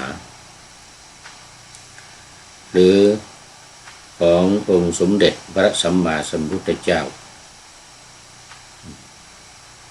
ส่วนของการเผยแผ่นี้ก็ทำมานานตั้งแต่สมัยทำงานอยู่กับคณะสงฆ์อำเภอเมืองเชียงใหม่ก็เป็นรองเจ้าคณะอำเภอฝ่ายการเผยแผ่นี่แหละการเผยแผ่และการศึกษาสงเคราะห์สองอย่างการเผยแผ่และการศึกษาสงเคราะห์ได้แก่การศึกษาทางพระพุทธศาสนามีนักธรรมบาลีและอภิธรรมเรียกว่าปริยัติด้านการศึกษา พระปริยัติธรรมก็พอออกมาลาออกมานี่ก็ยังเหลืออยู่แต่เรื่องของการพูดการบรรยายเล็กๆน้อยๆตอนนี้เพิ่มเข้ามามากหน่อยวันละ4 รายการแล้วบางทีออก2 สถานีนี่ก็เพิ่มเข้าไปเท่าตัวเพิ่มเวลานะรายการเหมือนเดิมเพิ่มเวลาเข้าไปอย่างตอนนี้รายการนาวาวังทองนี่หลังสุดเป็นรายการที่4จากเดิมมี3 รายการก็คือพระไตรปิฎกลอยฟ้าธรรมะหลังธรรมวัดเย็นและธรรมทัศน์ออกอากาศอยู่3 สถานีวิทยุธรรมทัศน์นี่ออกรายการออกของสถานีวิทยุวปท2ส่วน พระไตรปิฎกลอยฟ้าธรรมะหลังธรรมวัดเย็นและนาวาวังทองนี่ออก2 สถานี2 สถานีลืมบอกไปที่วัดฝายหินนี่ก็เวลา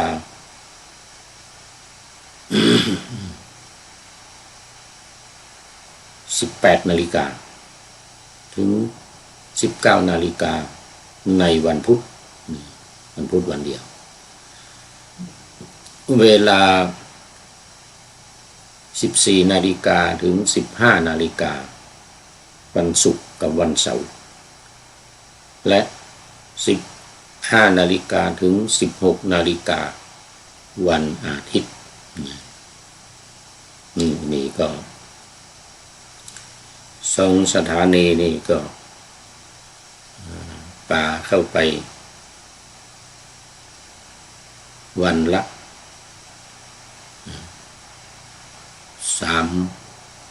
เดี๋ยวก่อน1 2 3 4 5 6วันละ6 เวลาหมายถึงวันเสาร์อาทิตย์วันศุกร์เสาร์อาทิตย์เนี่ยแล้วก็วันพุธนี่รวมทั้งรายการเก่าเลยครับวันละ6 เวลาเริ่มตั้งแต่ 7:30 นาทีแล้วก็มา8 นาฬิกาไตรปิฎกลอยฟ้าแล้วก็มาเมื่อกี้นี้นาวาวังทองเนี่ยแล้วก็มาบ่ายโมงถึงบ่าย2 โมงอีกแล้วก็บ่าย2 ถึงบ่าย3 บ่าย 3 โมงถึงบ่าย 4 โมงอีกรวมแล้วเป็น5แล้วทีนี้มาตอนเย็นอีกธรรมะหลังตะวันเย็นอีกเป็น6แล้วก็ไปตอนกลางคืนพระไตรปิฎกลอยฟ้าอีก1 ชั่วโมงเป็น7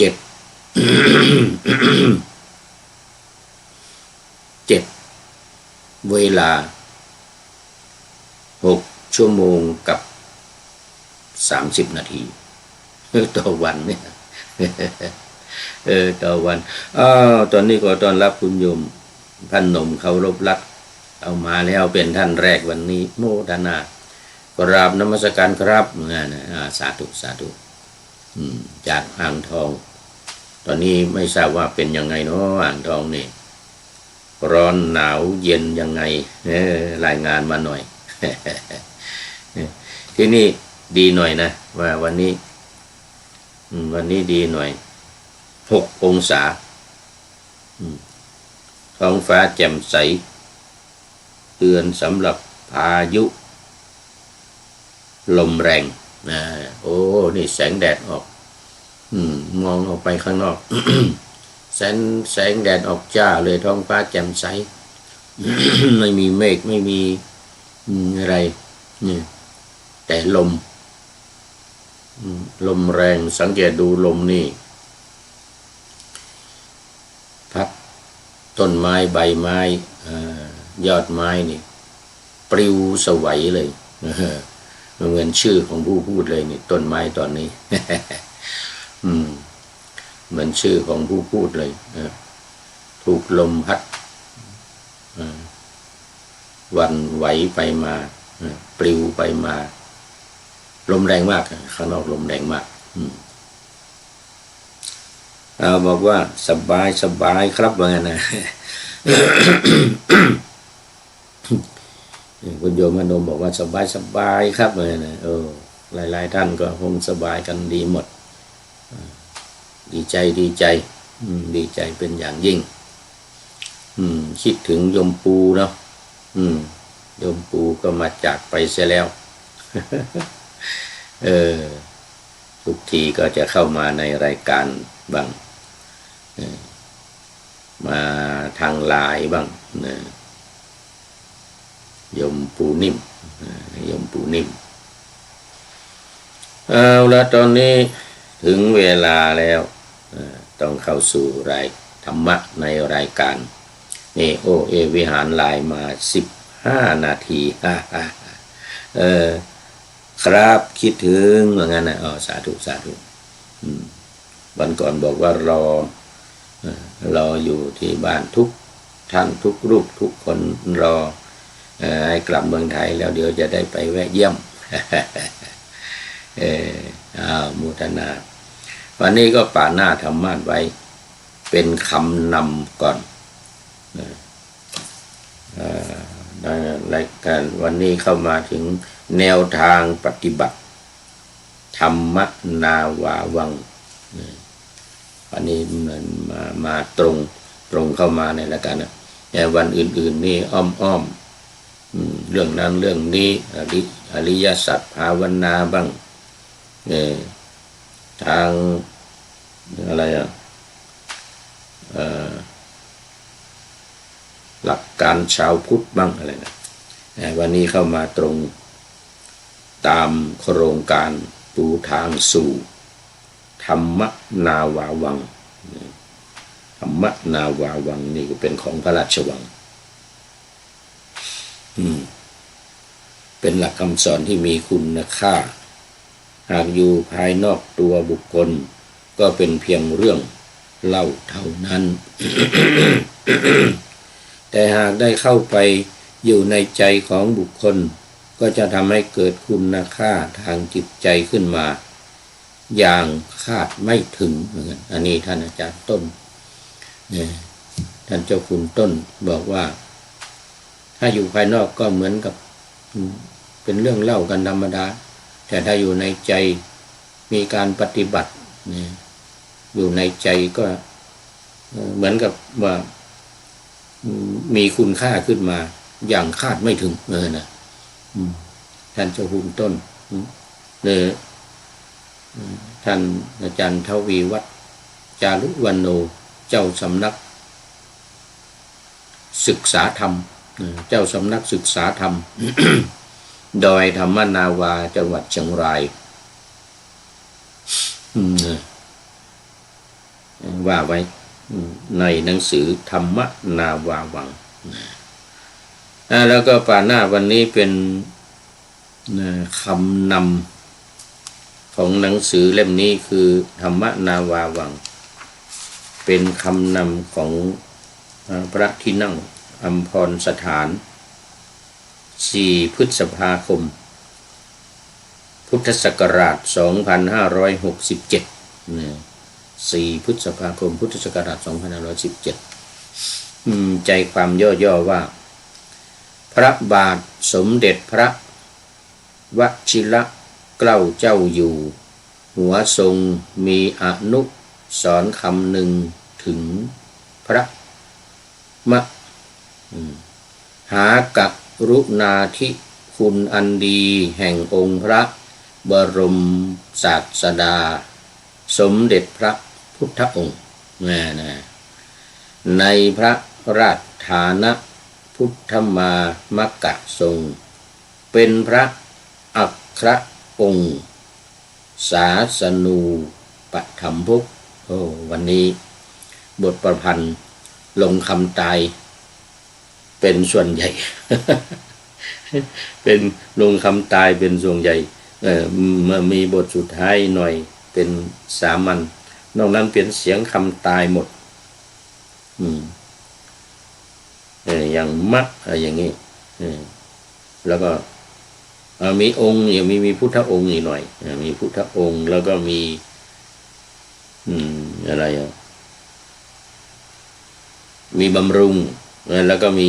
อยู่นานตอนสุดท้ายแล้วก็มีคำตายอยู่นี่มักว่าอย่างนี้แล้วก็พกอย่างนี้นะมักกับพกส่วนใหญ่ก็จะไม่ค่อยนิยมกันเท่าไหร่แต่ว่านี้มีความจำเป็นเพราะว่าเป็น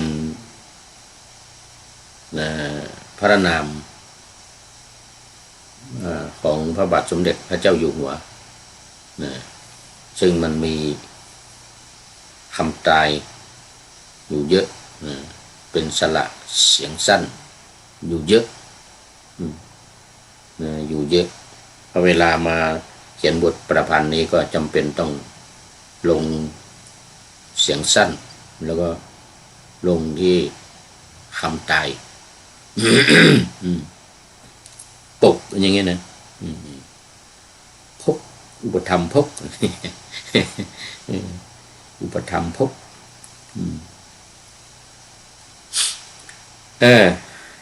นี่แหละศาสนูปธรรมภกได้ทรงบำเพ็ญพระราชกะละนียกอีกแล้วกิจน้อยใหญ่ป้องปกเพื่อทรงทำนุบำรุงพระพุทธศาสตร์อันมีพระธรรมคำสอนรุ่งเรืองเป็นการพดุงให้ดำรงคงอยู่นาน นี่ก็จากพระที่นั่งอัมพรสถานก็เป็นคำนำของหนังสือธรรมนาวาวังธรรมนาวาวังวันนี้จะได้เริ่มแนวทางการปฏิบัติแนวทางการปฏิบัติในหัวข้อที่1เป็นชื่อหนังสือเลยแนวทางปฏิบัติธรรม นาวาวังนะแนวทางการปฏิบัติธรรมนาวาวังโดยจารุวรรณโนภิกขุพระอาจารย์ต้นท่านเจ้าคุณต้นเจ้าคุณลาภแนวทางปฏิบัติเพื่อที่จะเข้าถึงธรรมอันเป็นที่สิ้นทุกข์มีลำดับดังนี้ 1. ระลึกถึงพระรัตนตรัย 2. ท่องบทธาตุกรรมฐาน 4 3. พิจารณา6ขั้นตอนพิจารณากาย6ขั้นตอน 4. ท่องบทขันธ์ 5 เรียนรู้ขันธ์ 5ด้วยการกำหนดดูลักษณะขันธ์ 5เกิดดับและ 6กำหนดขันธ์ 5ลงอริยสัจ 4 นี่ก็เป็นการขยายจากหลักการชาวพุทธหลักชาวพุทธนะหลักการชาวพุทธที่ได้นำเสนอไปในครั้งที่ผ่านมาที่ได้นำเสนอไปในครั้งที่ผ่านมานี่จาก4หัวข้อ4หัวข้อเป็นหลักใหญ่ในหลักของชาวพุทธ ที่จะพึงปฏิบัติก็มี1เข้าถึงพระรัตนตรัยนี่1นะแล้วก็2ท่องธาตุกรรมฐาน 4 2นี่ตรงกัน 3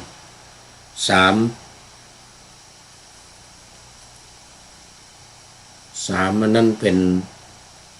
ท่องขันธ์ 5นะข้อ3เป็นการท่องขันธ์ 5หรือพิจารณาด้วยท่องขันธ์ 5พิจารณาขันธ์ 5ส่วนข้อ4ก็เป็นการกำหนดพิจารณาการเกิดดับ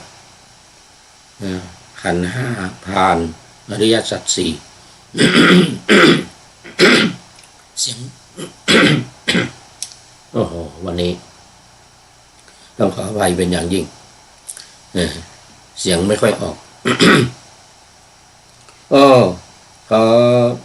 ต้อนรับอีกท่านหนึ่งน่าจะเป็นท่านสุดท้ายเพราะว่าเวลาใกล้จะหมดคุณโยมเพทายสุวรรณสิงหราชไว้สาวะนะ โอ้เข้ามาตั้ง7 นาทีแล้วเข้ามา7 นาทีแล้วมัวคุยไม่ได้มอง สาธุโมทนาคุณโยมเพทายสุวรรณสิงหราชก็เป็นFC ตัวจริงอีกท่านหนึ่งแต่วันนี้ FC ตัวจริงเน้นน้อยสังเหลือวัดป่าแดงมหาวิหารลูกศิษย์ของหลวงพ่อพระครูโคสิทธิปริยัตยาภรณ์ยังไม่เข้ามา ยังไม่เข้ามาตอนนี้ถ้าจะไปเดินรอบอันนี้หรือมั้งเนี่ยอะไรรอบโบสถ์ไปเดินรอบโบสถ์ แต่ว่าตอนนี้ในเมืองไทยมัน5 โมงเย็นแล้ว5 โมงเย็น5 โมง 7 นาที แต่ที่นี่กำลังจะฉันเพล ก็เดี๋ยวจะไปฉันเพล5 โมงเช้า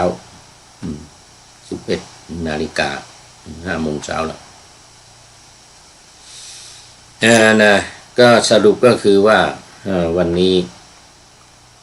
แนวทางการปฏิบัติสืบเนื่องมาจากแนวทาง สืบเนื่องมาจากหลักการชาวพุทธหลักการใหญ่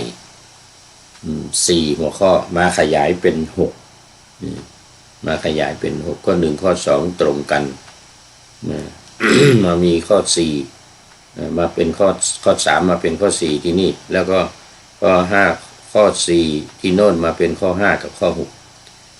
เนี่ยเกิดดับนี่แยกเป็นข้อ 5ทีนี้กำหนดขันธ์ 5ลงอริยสัจ 4ก็อยู่ในมันอยู่ข้อ 4มันอยู่ใน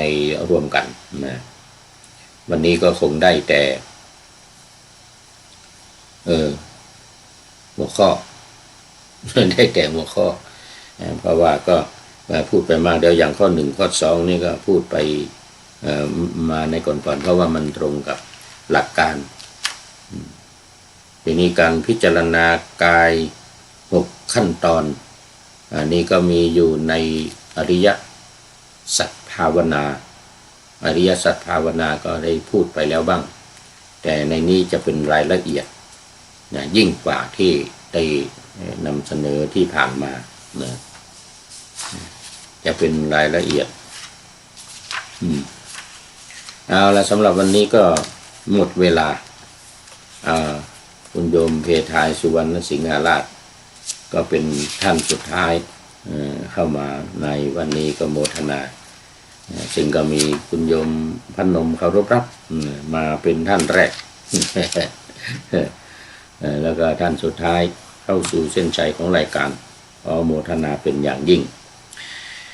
ขอนำนาวาวังทองไปก่อนแล้วจะย้อนมาใหม่ในวันหน้าคือวันพุธศุกร์เสาร์อาทิตยาตามเวลาตารางอยู่ข้างในเป็นธรรมะจากพระราชวังเป็นนาวาโด่งดัง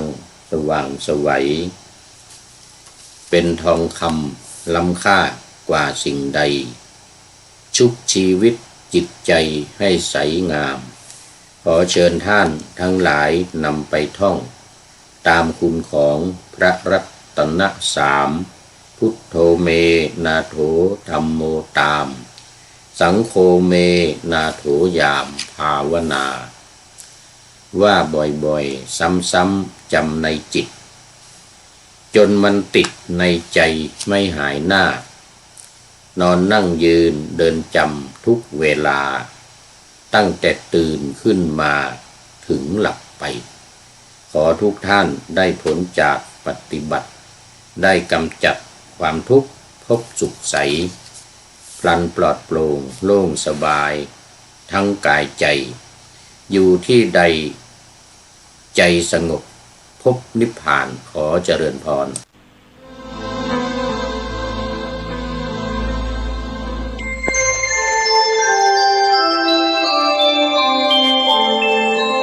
ขณะนี้ท่านกำลังฟังสถานีวิทยุกระจายเสียง FM 104.5 เมกะเฮิรตซ์ขอความเจริญในธรรม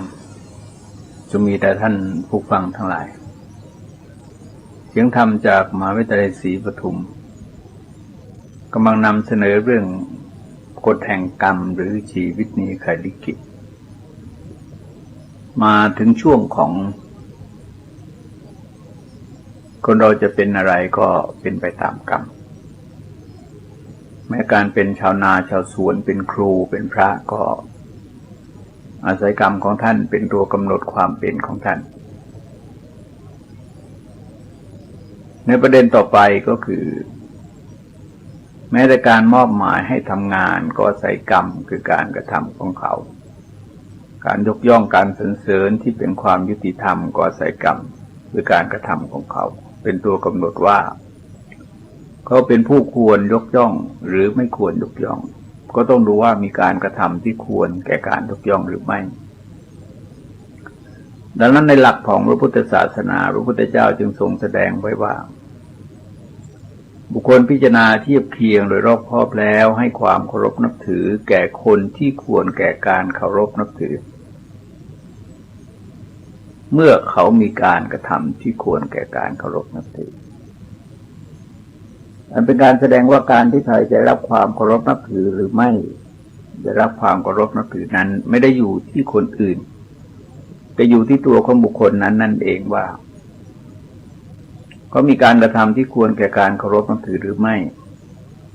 ถ้าเขามีการกระทำที่ควรแก่การเคารพนับถือคนทั้งหลายก็พร้อมที่จะเคารพนับถือ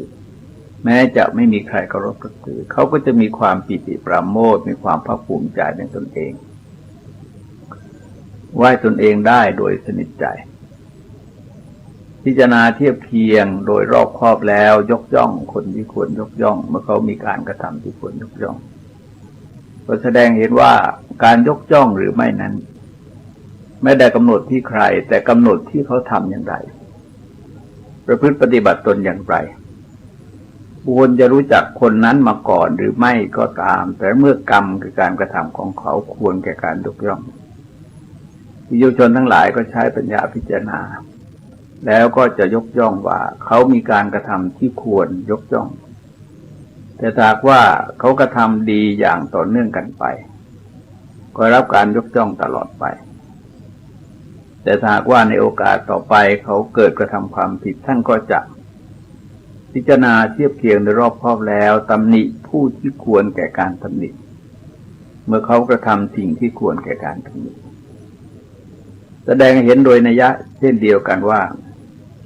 ทั้งการเคารพนับถือทั้งการยกย่องและทั้งการตำหนิไม่ได้มองว่าเขาเป็นใครแต่มองที่เขาประพฤติปฏิบัติอย่างไรพระเจ้าทรงใช้คำว่าปฏิปทาคือการปฏิบัติตนวางตนของบุคคลเหล่านั้นแต่เป็นตัวกำหนดสถานะของเขาเองว่าเขาเป็นผู้ที่ควรเคารพนับถือควรแก่การยกย่องสรรเสริญหรือควรแก่การตำหนิหลักการเหล่านี้เป็น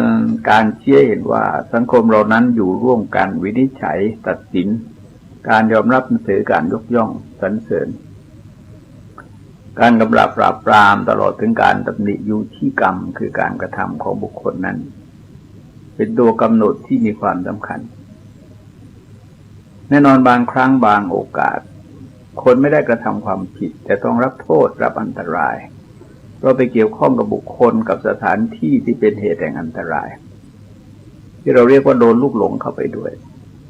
ข้อนี้ในแง่ของความเป็นจริงก็เป็นไปตามกฎของกรรมคือการคบหาสมาคมกับบุคคลนี้ไม่ดียุคย่าทรงห้ามไว้ในมงคลสูตรว่าไม่คบคนผ่านการไม่คบคนผ่านเป็นอุดมมงคล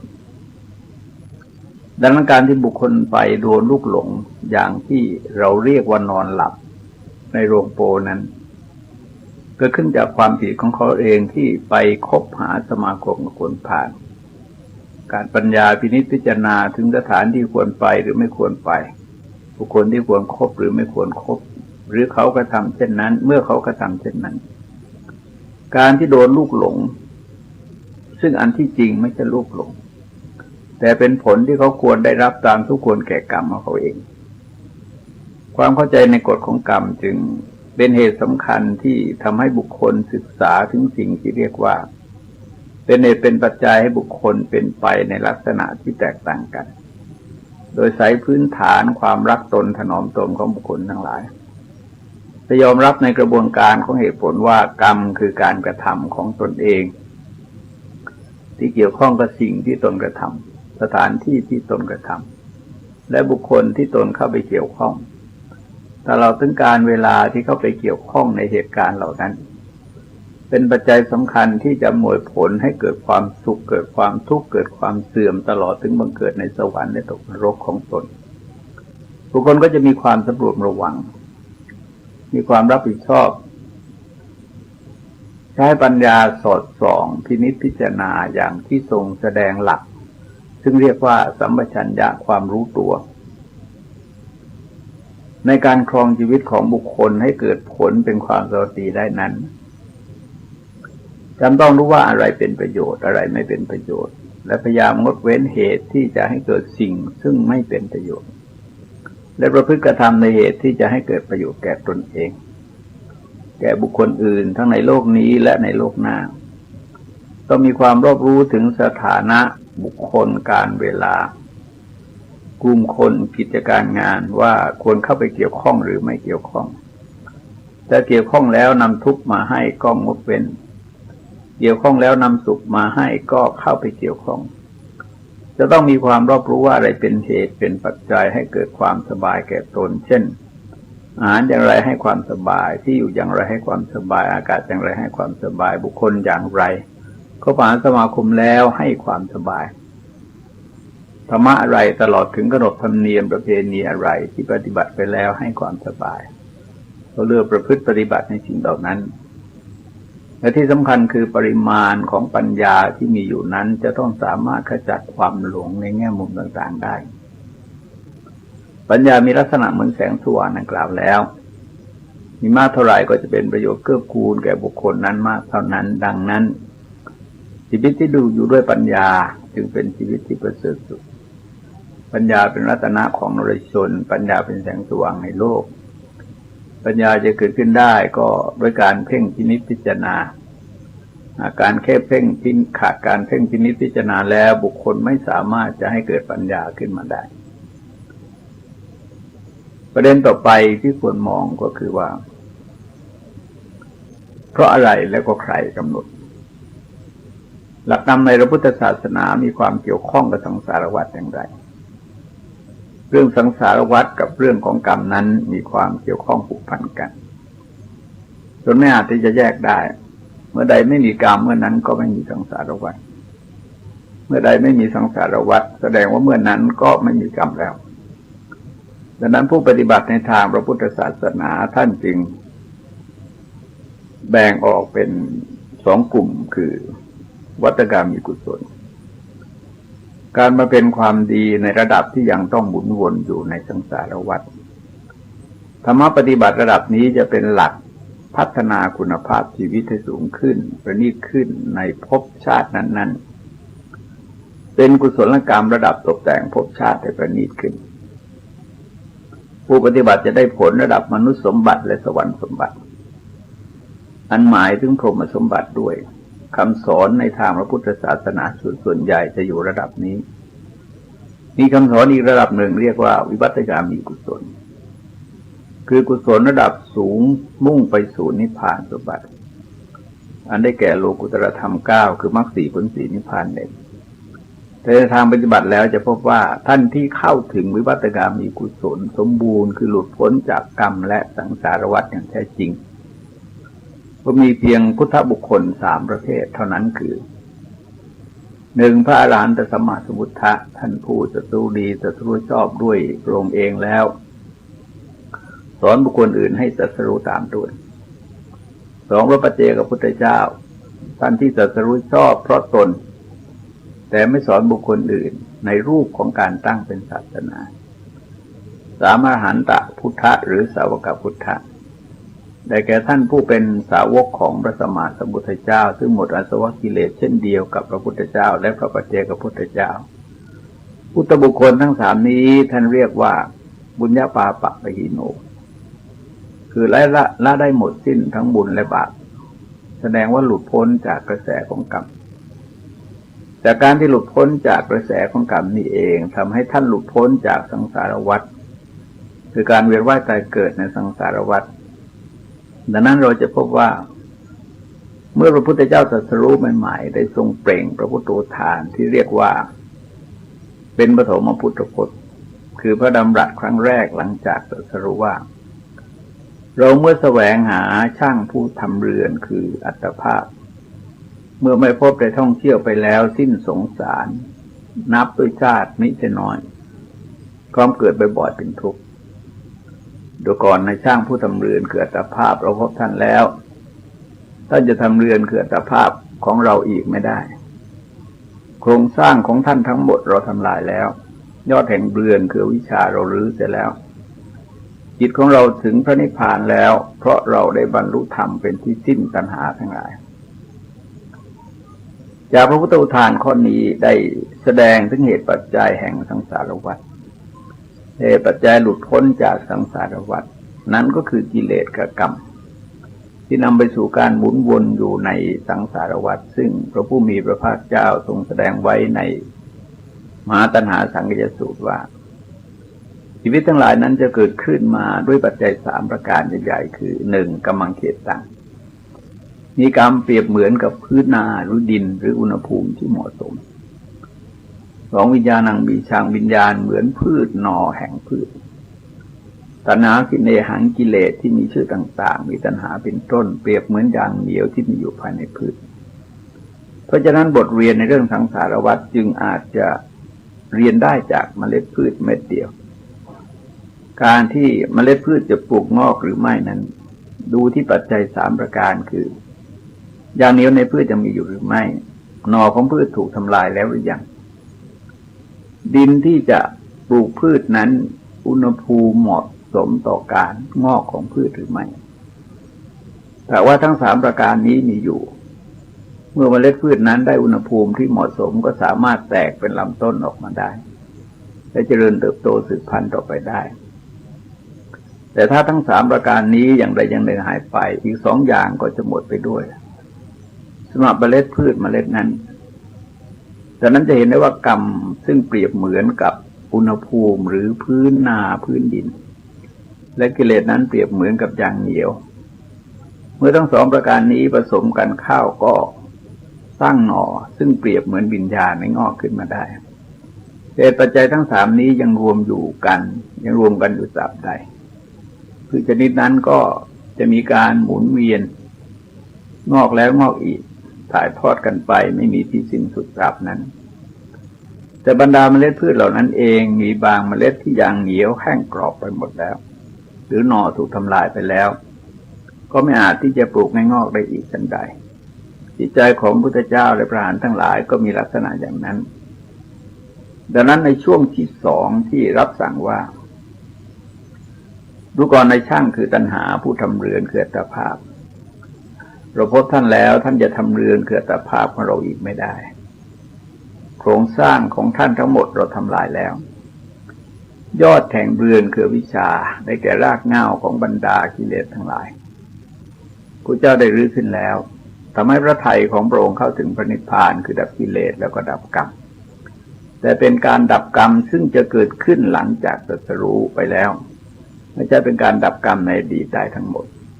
เพราะกรรมในอดีตตราบใดที่ยังมีชีวิตอยู่ส่วนใดที่ไล่ตามมาทัน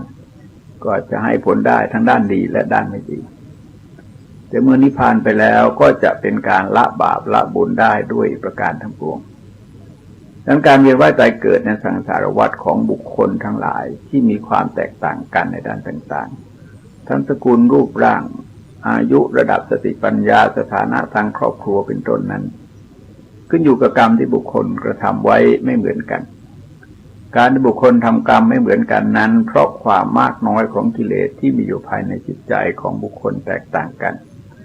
ซึ่งกรณีจะเห็นว่าความสุขความทุกข์ความเสื่อมความเจริญที่ก่อให้เกิดการหมุนวนเปลี่ยนแปลงในแต่ละชาตินั้นขึ้นอยู่กับกรรมที่บุคคลได้กระทำไว้บุคคลทำดีมากบ้างน้อยบ้างพอประมาณบ้างทำชั่วมากบ้างน้อยบ้างพอประมาณบ้างทุกครั้งที่มีการกระทำกรรมจะจำแนกแบ่งแยกให้บุคคลนั้นๆเป็นคนดีมากดีน้อยดีพอประมาณชั่วมากชั่วน้อยชั่วพอประมาณอยู่เสมอไปและจากการกระทำนั่นเองจะมีความเปลี่ยนแปลงวิถีชีวิตของบุคคลไปโดยลำดับเปลี่ยนสถานะเปลี่ยนหน้าที่เปลี่ยนการงานเปลี่ยนที่อยู่เปลี่ยนที่อาศัยเป็นความเสื่อมความเจริญซึ่งเราจะเห็นว่าเป็นอาการอย่างหนึ่งของสังสารวัฏที่มีความหมุนเปลี่ยนแปลงกันไปเรื่อยๆถ้าจะถามว่าเพราะอะไรก็เพราะกรรมคือการกระทำของบุคคลเป็นตัวผลักดันให้เกิดผลเป็นความเปลี่ยนแปลงทั้งด้านดีและด้านไม่ดีดังนั้นเมื่อพระพุทธเจ้าและพระอรหันต์ทั้งหลายละกรรมได้ก็ชื่อว่าละสังสารวัฏได้จากการที่ทรงแสดงไว้ในตอนท้ายของธรรมจักรวัฏนสูตรแก่พระปัญญวคีทั้งหลายว่าก็เลยญาณได้บังเกิดขึ้นแล้วแก่เราว่าชาตินี้เป็นชาติสุดท้ายพบใหม่ไม่ได้มีอีกต่อไปญาณในทำนองเดียวกันนั้นย่อมเกิดขึ้นแก่พระอรหันต์ทั้งหลายผู้บรรลุอรหันต์เป็นพระอรหันต์ว่าชาติสิ้นแล้วพรหมจรรย์ได้อยู่จบแล้วกิจที่ควรทำได้ทำเสร็จแล้วกิจอื่นที่มีลักษณะเป็นการละความชั่วเพื่อความดีได้หมดสิ้นไปแล้วลักษณะเหล่านี้จะมีทั่วไปแก่พระอรหันต์ทั้งหลายซึ่งแสดงว่าท่านก็หลุดพ้นจากการเวียนว่ายตายเกิดในสังสารวัฏไม่มีภพไม่ปรากฏว่าไม่ว่าจะปรากฏในลักษณะใดก็ตามเพราะถ้าภพเป็นภพก็ต้องเป็นชาติคือความเกิดเมื่อต้องเป็นชาติก็ต้องมีแก่มีเจ็บมีตายตามธรรมดาของสิ่งมีชีวิตทั้งหลายประเด็นต่อไปก็คือขอทราบหลักฐานระดับพระบาลีที่พระพุทธเจ้าทรงแสดงเรื่องผลบุญผลบาปที่คนจะได้รับในชาติหน้าในชาติต่อๆไปตามนัยยะแห่งกรรม12อันที่จริงหลักคำสอนเกี่ยวกับเรื่องเหล่านี้มีปรากฏอยู่ในพระไตรปิฎกเป็นอันมากเช่นรับสั่งไว้ในพระธรรมบทว่าคนสนีทั้งหลายจะไปเทวโลกไม่ได้เลย คนพาลทั้งหลายย่อมไม่สรรเสริญทานคนผู้มีปัญญาอนุโมทนาทานอยู่ย่อมเป็นผู้มีสุขในโลกหน้าเพราะเหตุอนุโมทนานั้นพระพุทธธรรมรัสข้อนี้เป็นการแสดงกรรมสองช่วงคือความตนีความเป็นคนตนีนั้นเป็นการแสดงออกในชาติปัจจุบันแต่เพราะความตนีเป็นเหตุนั่นเองหลังจากตายไปแล้วบุคคลผู้นั้นจะไม่สามารถเกิดในเทวโลกได้ซึ่งก็หมายความว่าตกกระบายไปหรือว่าผู้มีปัญญาที่อนุโมทนาทานคือแสดงความชื่นชมในทานการทำความดีของบุคคลอื่นย่อมมีความสุขในโลกนั้นการโมทนานั้นเป็นการกระทำในชาติปัจจุบันแต่ผลที่เกิดขึ้นจากการโมทนาทานนั้นเป็นกรรมที่เขาจะรับในชาติต่อไปซึ่งแสดงเห็นว่าส่วนหนึ่งบุคคลได้รับในชาติปัจจุบันที่เรียกว่าทิฏฐธรรมอเวทนียกรรมส่วนหนึ่งได้รับในชาติต่อไปที่เรียกว่าอุปปัชชเวทนียกรรมจะตัวอย่างผลที่เป็นความดีและความไม่ดีซึ่งเกิดขึ้นในชีวิตของพระพุทธเจ้าและแสดงถึงเหตุที่ทรงกระทำไว้ในอดีตการนานไกลผลกรรมในลักษณะนั้นเมื่อนำมาเปรียบตามโครงสร้างของกรรม12ก็คืออปราปรเวทนียกรรมในกรรมที่ให้ผลในภพสืบๆไปที่ท่านอุปมาไว้ว่าเหมือนสุนัขที่ขากระเพกไล่เนื้อแต่วิ่งไล่ไม่หยุดเมื่อถึงในที่ใดที่หนึ่งก็กัดในที่นั้นๆส่วนการที่กรรมใดให้ผลเสร็จสิ้นไปแล้วท่านก็เรียกว่าอโหสิกรรมสำหรับบุคคลเหล่านั้นนันทยมานพเป็นบุตรของสกุลที่มีศรัทธาในพระพุทธศาสนาได้ทำหน้าที่ของประสบกิจดีตามบิดามารดาของตนจนถึงก็สร้างศาลาจตุรมุขถวายพระพุทธเจ้าและพระสงฆ์ทั้งหลายในอิสิปตนมฤคทายวันในขณะที่พระพุทธเจ้าทรงอนุโมทนาอยู่นั้นวิมานบังเกิดขึ้นรอคอยท่านอยู่ณเทวโลกพระโมคคัลลานะไปเที่ยวในที่นั้นไม่พบเจ้าของวิมานสอบถามทราบความว่าเป็นวิมานที่เกิดขึ้นรอคอยนันทยมานพเมื่อกลับจากเทวโลกท่านไปเฝ้าพระพุทธเจ้าทูลถามว่าเป็นไปได้ไหมซึ่งคนที่ทำบุญไว้ในชาติปัจจุบันตนเองยังไม่ตายแต่มีวิมานเกิดรอรับอยู่ในเทวโลกพระเจ้ารับสั่งว่าเธอจะมาถามเราทำไมในเมื่อเรื่องเหล่านี้เธอได้ประสบมาแล้วด้วยตัวเองจากนั้นรับสั่งเป็นพระพุทธภาษิตว่าญาติและมิตรสหายผู้มีใจดีทั้งหลายย่อมยินดีกับการที่บุรุษผู้ที่แรมนานถึงความสวัสดีมาแล้วแต่ที่ไกลสันใดแม้บุญทั้งหลายย่อมรับผู้มีบุญอันทำแล้วไปจากโลกนี้สู่โลกหน้าเหมือนญาติทั้งหลายรับรองญาติอันเป็นที่รักที่กลับมาแล้วฉะนั้นข้อนี้แสดงให้เห็นหลายนัยยะด้วยกันนัยยะแรกคือบุญกุศลที่บุคคลกระทำไว้นั้นจะเป็นของบุคคลนั้นโดยแท้โจรลักไปไม่ได้ไม่สาธารณะทั่วไปแก่บุคคลทั้งหลายเป็นเช่นเดียวกับวิชาความรู้ที่บุคคลได้ศึกษาไว้จะมากหรือน้อยก็ตามก็เป็นของบุคคลผู้นั้นวิชาความรู้นั้นจะติดตามเข้าไปทุกคนทุกแห่งและจะช่วยเหลือเขาตามสมควรแก่กรณีนั้นๆชั้นใดบุญกุศลก็มีลักษณะอย่างนั้นดังนั้นจึงทรงอุปมาไว้ว่าบุญกุศลเปรียบเหมือนเงาที่ติดตามบุคคลนั้นไปในที่ทั้งปวงและกรรมที่เป็นกุศลซึ่งบุคคลกระทำไว้นั้นเป็นกรรมในชาติปัจจุบันส่วนการรอรับของกุศลกรรมนั้นเป็นการรอรับหลังจากตายไปแล้วนี้ก็คงอยู่ในโครงสร้างของกรรมเพราะฉะนั้นบางคนที่ทำบาปกรรมเอาไว้มากแล้วตกนรกหมกไหม้ไปเลยอย่างเช่นการกระทำของพระเทวทัตกรรมเช่นนั้นท่านเรียกว่าครุกรรมคือกรรมหนักแต่กรรมหนักนั้นจะมีอยู่สองประเภทคือกรรมหนักฝ่ายที่เป็นกุศลได้แก่การบรรลุฌานซึ่งเป็นผลแน่นอนว่าจะทำให้ผู้บรรลุได้บังเกิดในพรหมโลกตามกำลังของฌานเหล่านั้นกรรมหนักฝ่ายกุศลคืออนันตริยกรรมทั้งห้าจะทำให้บุคคลนั้นตกนรกเช่นเดียวกับพระเทวทัตจากพระพุทธธรรมที่ทรงแสดงไว้ในพระธรรมบทเป็นอันมากเช่นทรงประรบเรื่องธรรมิกาอุบาสกซึ่งเป็นผู้มีความศรัทธามั่นคงในพระพุทธศาสนาแล้วก็สั่งสอนลูกหลานให้เป็นผู้มีศีลมีธรรมเช่นเดียวกันก่อนจะตายนั้นเทวดาจากสวรรค์ทั้ง6 ชั้นได้มาชักชวนให้ท่านไปบังเกิดในสวรรค์ชั้นของตนและท่านก็ได้เลือกเกิดในสวรรค์ชั้นดุสิต เมื่อภิกษุกราบทูลพระพุทธเจ้าพระพุทธเจ้ารับสั่งยืนยันว่าธรรมิกะอุบาสกได้เกิดในสวรรค์ชั้นดุสิตแล้วได้รับสั่งเป็นพุทธภาษิตว่าผู้มีบุญนั้นทำแล้วย่อมบันเทิงในโลกทั้งสองคือบันเทิงอยู่ในโลกนี้และละไปแล้วย่อมบันเทิงก็ย่อมบันเทิงรื่นเริงเพราะเห็นความบริสุทธิ์แห่งกรรมของตนพระพุทธธรรมข้อนี้ก็แสดงกรรมสองระดับให้ผลสองระดับคือให้ผลเป็นความบันเทิงในชาติปัจจุบันให้ผลเป็นความบันเทิงรื่นเริงในชาติหน้าเพราะเขาได้กระทำบุญเอาไว้หรืออย่างการกระทำของพระเทวทัตที่เรียกว่าครุกรรมคือกรรมหนักแต่ท่านก็ตกนรกเวจีมหานรกที่จริงแล้วท่านประสบความเดือดร้อนในชาติปัจจุบันอยู่แล้วจนถูกตนีสู่ไปในที่สุดหลังจากนั้นก็ไปบังเกิดในเวจีมหานรกภิกษุทั้งหลายกราบทูลถามพระพุทธเจ้าว่าพระเทวทัตไปบังเกิดในที่ใดทรงแสดงว่าบังเกิดในเวจีมหานรกได้ตรัสเป็นพระพุทธภาษิตว่าผู้ทำบาปย่อมเดือดร้อนในโลกนี้คือเดือดร้อนอยู่ในโลกนี้ละไปแล้วย่อมเดือดร้อนในโลกนี้เขาย่อมเดือดร้อนอยู่โดยคิดว่าบาปอันเรากระทำแล้วไปทุกขติย่อมจะเดือดร้อนมากยิ่งขึ้นนี่คือหลักกรรมที่ให้ผลในปัจจุบันบุคคลกระทำในปัจจุบันแล้วให้ผลในปัจจุบันเป็นความเดือดร้อนบุคคลกระทำในปัจจุบันแต่ให้ผลเป็นความเดือดร้อนเพราะบังเกิดในทุกขติซึ่งก็เป็นทั้งกรรมหนักแล้วก็เป็นทั้งกรรมที่ให้ผลในปัจจุบันเป็นทั้งกรรมที่ให้ผลต่อไปในชาติหน้าหรือที่รับสั่งเรื่องนางสุมนาเทวีผู้เป็นธิดาของท่านอนาถบิณฑิกาเศรษฐีเป็นพระยาบุคคลระดับสกิทาคามีก่อนที่ท่านจะตายนั้นท่านเรียกอนาถบิณฑิกาเศรษฐีผู้เป็นบิดาว่าน้องชายท่านเศรษฐีเข้าใจว่าลูกสาวเพ้อไม่ได้สติแล้วก็ตาย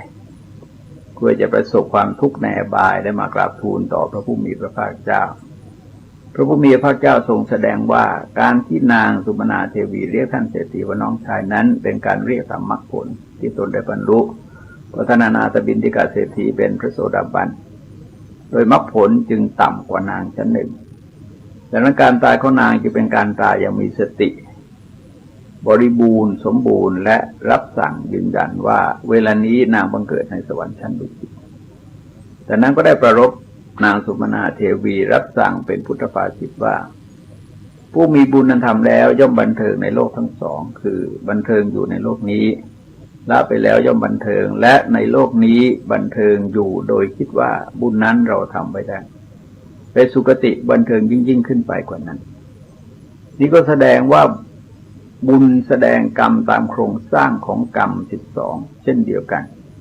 คือบุญนั้นกระทำในชาตินี้และรับความบันเทิงในชาตินี้ในขณะเดียวกันกำลังของบุญที่เป็นกุศลประเภทครุกรรมคือกรรมหนักได้ยกยอดไปให้ผลสร้างความบันเทิงแก่นางสุมนาเทวีมากยิ่งขึ้นไปกว่าเดิมและเรื่องของกรรมที่แม้ที่ทรงแสดงไว้ในจุลกรรมสังกัสสูตรที่กล่าวไว้ในตอนต้นก็จะเห็นได้ว่าการฆ่าสัตว์เป็นต้นนั้นให้ผลในชาติปัจจุบันแล้วจะให้ผลตามความหนักเบาของสัตว์ที่ตนฆ่าเช่นสัตว์ที่ตนฆ่ามีคุณไม่มากก็เป็นเหตุให้ตนเกิดมามีอายุสั้นแต่สัตว์ที่ตนฆ่ามีคุณมากหลังจากตายไปแล้วก็จะตกนรกซึ่งแสดงให้เห็นถึงความหนักของกรรมการให้ผลของกรรมตามทุกคนแก่เจตนาความพยายามและสิ่งที่ตนกระทำมีความหนักหรือความเบาอย่างไรประเด็นหลักที่ควรกำหนดในเรื่องของกรรมนั้นแม้ความสุขความทุกข์ที่เกิดขึ้นในปัจจุบันในแต่ละขณะในแต่ละชั่วโมงแต่ละวันย่อมเกี่ยวเนื่องมาจากเจตนาคือกรรมที่บุคคลจงใจกระทำลงไปข้อนี้พระพุทธเจ้าได้ทรงแสดงไว้โดยสรุปในมหากัมมิพังกสูตรตอนหนึ่งว่าบุคคลทำกรรมชนิดที่ประกอบด้วยความจงใจแล้วด้วยกายด้วยวาจาด้วยใจอันให้ผลเป็นสุขก็ย่อมเสวยสุข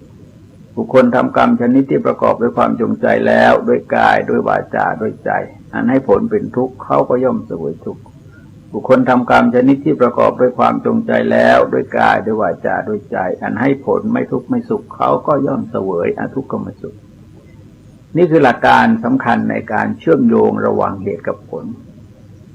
หรือจากผลมาเหตุบุคคลจะพบความจริงว่าจะไม่มีความขัดแย้งกัน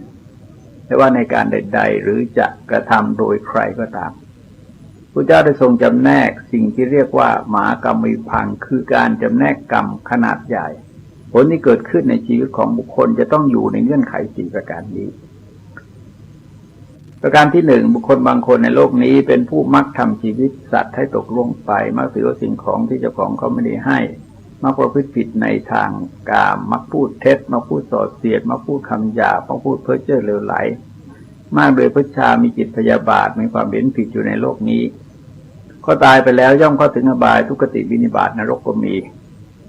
ประเด็นที่คนสนใจก็คือใช้คำว่าก็มี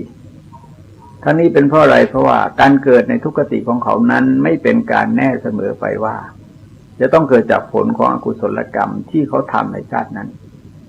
อาจจะเกิดด้วยอกุศลกรรมในลักษณะอื่นก็ได้อย่างที่รับสั่งอธิบายไว้ว่าเป็นนั้นว่าเขาทำกรรมชั่วที่ให้ผลเป็นทุกข์ไว้ในการก่อนหรือในการภายหลังหรือว่ามีมิจฉาทิฏฐิพลั่งพร้อมสมาทานแล้วในเวลาจะตายเพราะฉะนั้นเขาตายไปจึงเข้าถึงอบายทุกขติวินิบาตนรกประเด็นของปัญหาที่จะแทรกซ้อนมาว่าแล้วกุศลกรรมที่เขาทำในชาตินั้นเล่าหายไปไหนก็ทรงเฉลยว่าเขาย่อมเสวยวิบากของกรรมนั้นในชาตินี้หรือในชาติหน้าหรือในชาติต่อๆไปประการที่สองบุคคลบางคนในโลกนี้เป็นผู้มักทำชีวิตสัตว์ให้ตกลงไปโดยสิ่งของที่เจ้าของไม่ได้ให้มักประพฤติผิดในกามมักพูดเท็จพูดส่อเสียดพูดคำหยาพูดเพ้อเจ้อเหลวไหลมากโดยพิจามีจิตพยาบาทมีความเห็นผิดอยู่ในโลกนี้ก็ตายไปแล้วย่อมเข้าถึงสุคติโลกสวรรค์ก็มีประเด็นที่ควรกำหนดก็คือคำว่าก็มีอีกเช่นเคยทั้งนี้เพราะว่ามันเกิดเป็นความขัดแย้งกันในความรู้สึกของบุคคลผู้ได้ศึกษาเพราะว่าคนทำความชั่วน่าจะตกนรกแต่ว่าทำไมคนทำความชั่วแล้วจึงบังเกิดในสุคติคนนี้ได้ทรงวินิจฉัยไว้ว่าเป็นกระแสของกรรมการมาเกิดขึ้นในสุคติโลกสวรรค์ของนั้นอาจจะเป็นผลของกรรมดีที่ให้ผลเป็นสุขซึ่งเขาทำไว้ในการก่อนหรือว่าในการภายหลังหรือว่ามีสมาธิที่เกิดขึ้นก่อนดับจิตพอตายไปแล้วจึงเข้าถึงสุคติโลกสวรรค์ได้ปัญหาก็แทรกซ้อนเข้ามาว่าและบาปกรรมในการฆ่าสัตว์เป็นต้นที่บุคคลนั้นกระทำไว้ในชาตินั้นเล่าหายไปไหนก็ทรงเฉลยว่าเขาย่อมเสวยวิบากของกุศลกรรมเหล่านั้นในชาตินี้หรือในชาติหน้าหรือในชาติต่อๆไปซึ่งในกรณีนี้เขาก็ย่อมเสวยผลแห่งกุศลกรรมในชาติต่อไปประการที่สามบุคคลบางคนในโลกนี้เป็นผู้เว้นขาดจากปาณาติบาตเว้นขาดจากอภินาทานเว้นขาดจากกาเมสุมิจฉาจารเว้นขาดจากการพูดเท็จเว้นขาดจากการพูดส่อเสียดเว้นขาดจากการพูดคำหยาบเว้นขาดจากการพูดเพ้อเจ้อเหลวไหลไม่มากด้วยอภิชามีจิตไม่พยาบาทมีความเป็นชอบอยู่ในโลกนี้เขาตายไปแล้วย่อมเข้าถึงทุกขติวินิบาตนรกก็มีข้อนี้เป็นเช่นเดียวกันถ้าผู้ศึกษาไม่พิจารณาให้ดีแล้วก็จะมองเห็นว่าทำดีได้ดีทำชั่วได้ชั่วเพราะภาพที่ปรากฏเนี่ยแต่สายตาของบุคคลทั้งหลายนั้นชีวิตเขาดำเนินอยู่ในครองของกุศลกรรมบททั้ง10ประการแต่ทำไมลาบตายไปแล้วจึงตกนรกข้อนี้ทรงเฉลยไว้โดยโครงสร้างเดียวกันว่าการตกนรกของบุคคลนั้นอาจจะเป็นผลของอกุศลกรรมที่เขาก็ทำไว้ในอดีตการนานไกลก็ได้อาจจะเกิดขึ้นจากอกุศลกรรมที่เขาทำไว้ก่อนหน้านั้นก็ได้อาจจะเกิดขึ้นจากอกุศลกรรมที่ปรากฏแก่จิตเขาก่อนดับจิตก็ได้แล้วกุศลกรรมคือกรรมดีที่เขากระทำไว้ในชาตินั้นหายไปไหนทรงเฉลยว่ากุศลกรรมเหล่านั้นก็จะไปให้ผลแก่เขาในชาตินี้ในชาติหน้าหรือในชาติต่อๆไปแต่กรรมที่บุคคลกระทำไว้แล้วจะไม่ให้ผลเป็นอันไม่มีประการที่สี่บุคคลบางคนในโลกนี้เป็นผู้เว้นขาดจากปาณาติบาตเว้นขาดจากอภินาทานเว้นขาดจากกาเมสุมิจฉาจารเว้นขาดจากมุสาวาทเว้นขาดจากพูดส่อเสียดเว้นขาดจากพูดคำหยาบเว้นขาดจากการพูดเพ้อเจ้อเว้นไม่โลภอยากได้ของของบุคคลอื่นไม่พยาบาทปองร้ายใครมีความเห็นชอบตามทำนองของธรรมพอตายไปแล้วย่อมเข้าถึงสุคติโลกสวรรค์ก็มีข้อนี้แสดงว่าผู้ศึกษาขาดการใช้ปัญญาพินิจพิจารณาก็อาจจะมองเห็นว่ากุศลกรรมที่เขาทำในชาตินั้นเองอำนวยผลให้เขาบังเกิดในสุคติ การยืนยันในลักษณะนี้อาจถูกในบางกรณีแต่บางกรณีอาจจะผิดก็ได้ข้อนี้ทรงเฉลยไว้ว่าการบังเกิดในสุคติโลกสวรรค์ของบุคคลนั้นอาจจะเกิดจากความดีในอดีตชาติของเขาก็ได้หรือเกิดขึ้นจากความดีที่เขากระทำในชาตินี้ก็ได้หรืออาจจะเกิดจากสัมมาทิฏฐิที่เกิดขึ้นภายในจิตของเขาก่อนดับจิตก็ได้ส่วนกุศลกรรมที่เขาทำในชาตินั้นหากไม่ทำหน้าที่นำเขาไปบังเกิดในสุคติหลังจากตายไปแล้วเขาย่อมเสวยวิบากของกรรมนั้นในชาตินี้หรือในชาติหน้าหรือในชาติต่อๆไปจากโครงสร้างของหลักมหากรรมิพังกสูตรนี้เองเมื่อผู้ศึกษาพิจารณาตรวจสอบแล้วก็จะพบว่าขอให้เกิดเป็นหลักกรรม12ตามที่พระอัฏฐกถาจารย์ได้จัดกันแนกเอาไว้และมีการเผยแพร่กันในที่ทั่วไปซึ่งก็หมายความว่ากรรม12ประการนั้นเป็นการรวบรวมพระธรรมเทศนาที่ทรงแสดงเกี่ยวกับกรรมโดยนัยยะต่างๆแต่กระจัดกระจายอยู่ในพระสูตรต่างๆท่านเหล่านั้นมาจัดเข้าเป็นหมวดหมู่เพื่อให้เกิดความรู้ความเข้าใจในกระบวนของกรรมอย่างต่อเนื่องของผู้ศึกษาพินิจพิจารณาด้วยดีกรรมที่บุคคลกระทำแล้วนั้นจึงก่อให้เกิดปัญหาที่มีการวิพากษ์วิจารณ์กัน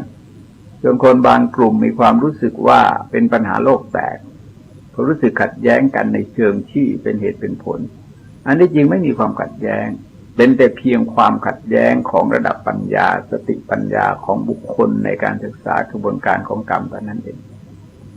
โดยนั้นจึงทรงสรุปไว้ในตอนสุดท้ายแห่งมหากรรมิพังกสูตรว่าดูก่อนอานนท์ด้วยประการชนิดแลกรรมไม่ควรสอให้เห็นว่าไม่ควรก็มีหมายความว่าคนที่ทำบาปทำอกุศลเอาไว้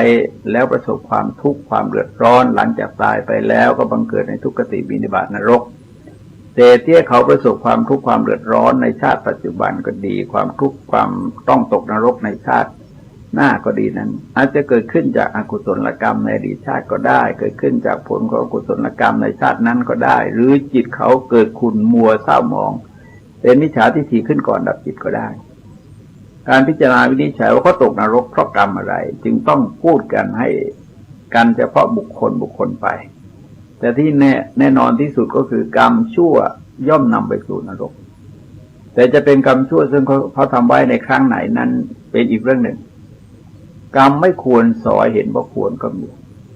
คือคนทำบาปทำอกุศลดังกล่าวนั่นเองแต่หลังจากตายไปแล้วกลับไปบังเกิดในสุคติโลกสวรรค์ซึ่งการบังเกิดในสุคติโลกสวรรค์ของเขานั้นอาจจะเกิดเพราะกุศลกรรมในอดีตของเขาหรือกุศลกรรมในชาตินี้ของเขาหรือเกิดสัมมาทิฏฐิขึ้นก่อนดับจิตก็ได้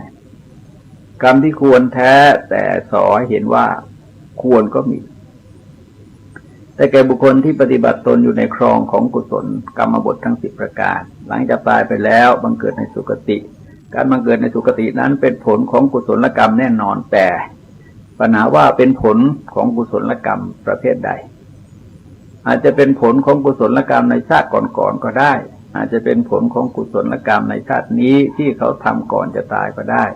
หรืออาจจะเป็นผลของสัมมาทิฏฐิที่เกิดขึ้นภายในจิตทำจิตใจของเขาให้มี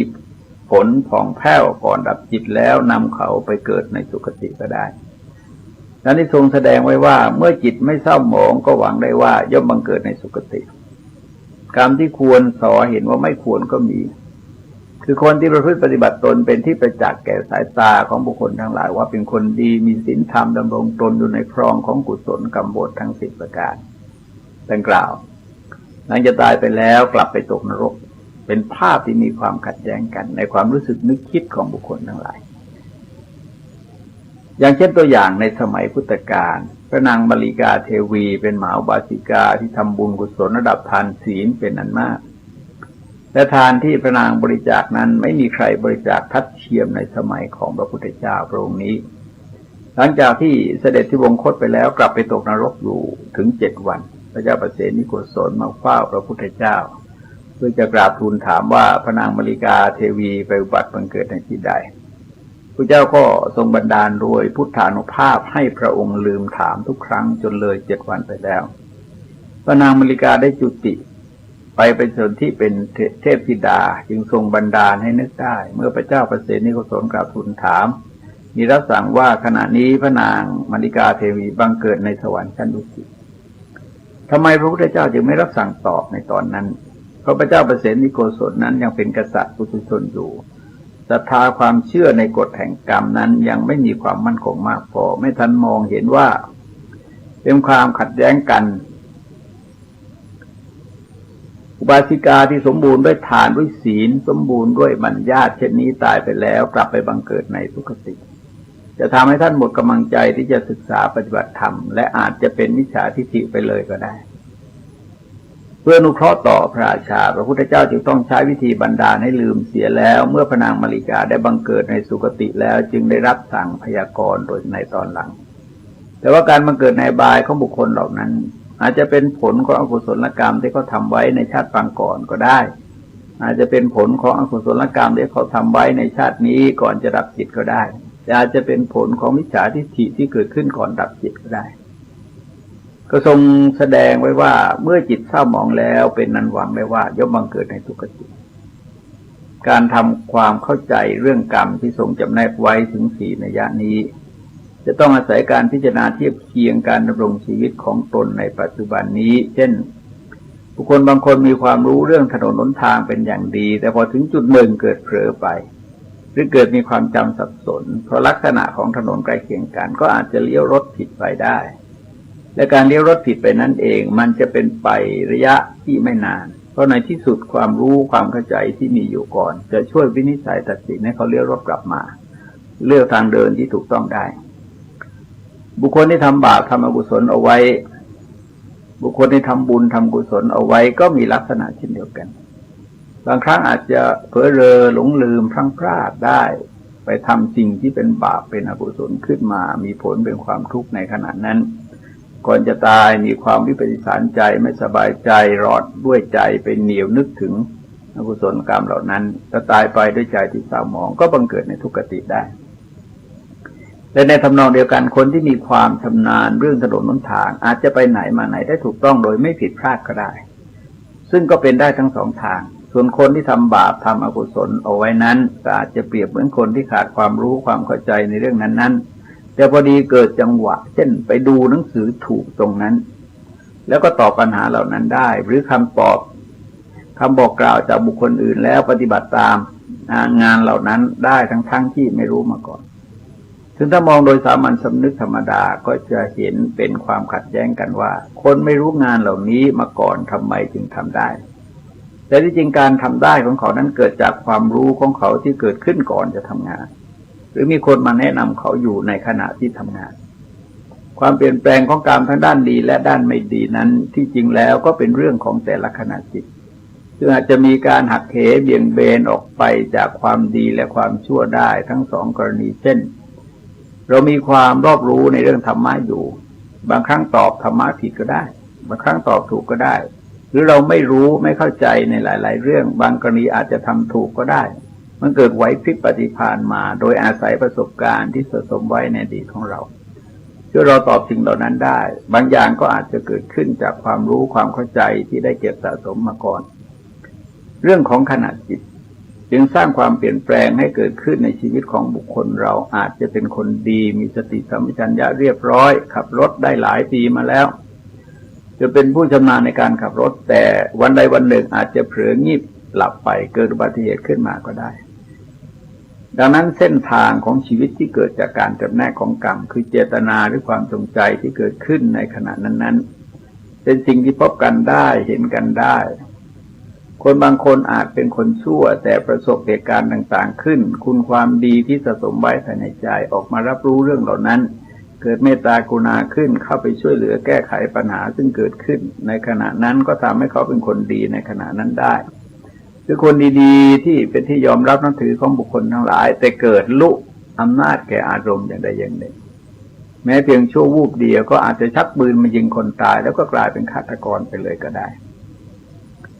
แต่เมื่อเขามองเห็นถึงความแตกต่างที่เกิดขึ้นในชีวิตของคนก็มายุติเรื่องของกรรมที่ทรงแสดงไว้ว่ากรรมเป็นตัวจำแนกแบ่งแยกให้คนเลวและประณีตแตกต่างกันเป็นการแตกต่างกันแม้แต่ละนาทีแต่ละชั่วโมงแต่ละวันแต่ละเดือนแต่ละปีตลอดถึงแต่ละชาติ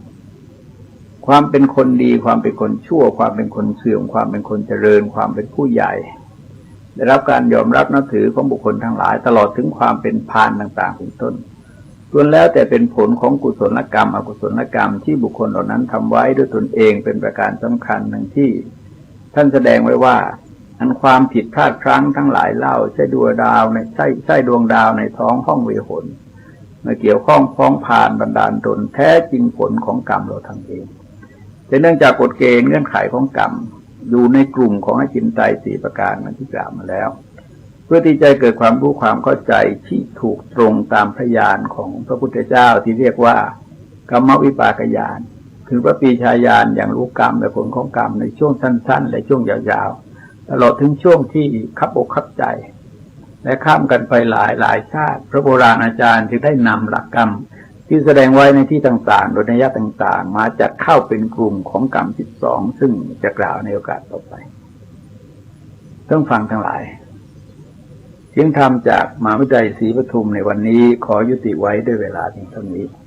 ที่สุดนี้ขอความเจริญงอกงามไพบูรย์ในธรรมจงมีแด่ท่านผู้ฟังทั้งหลายโดยทั่วกันสวัสดี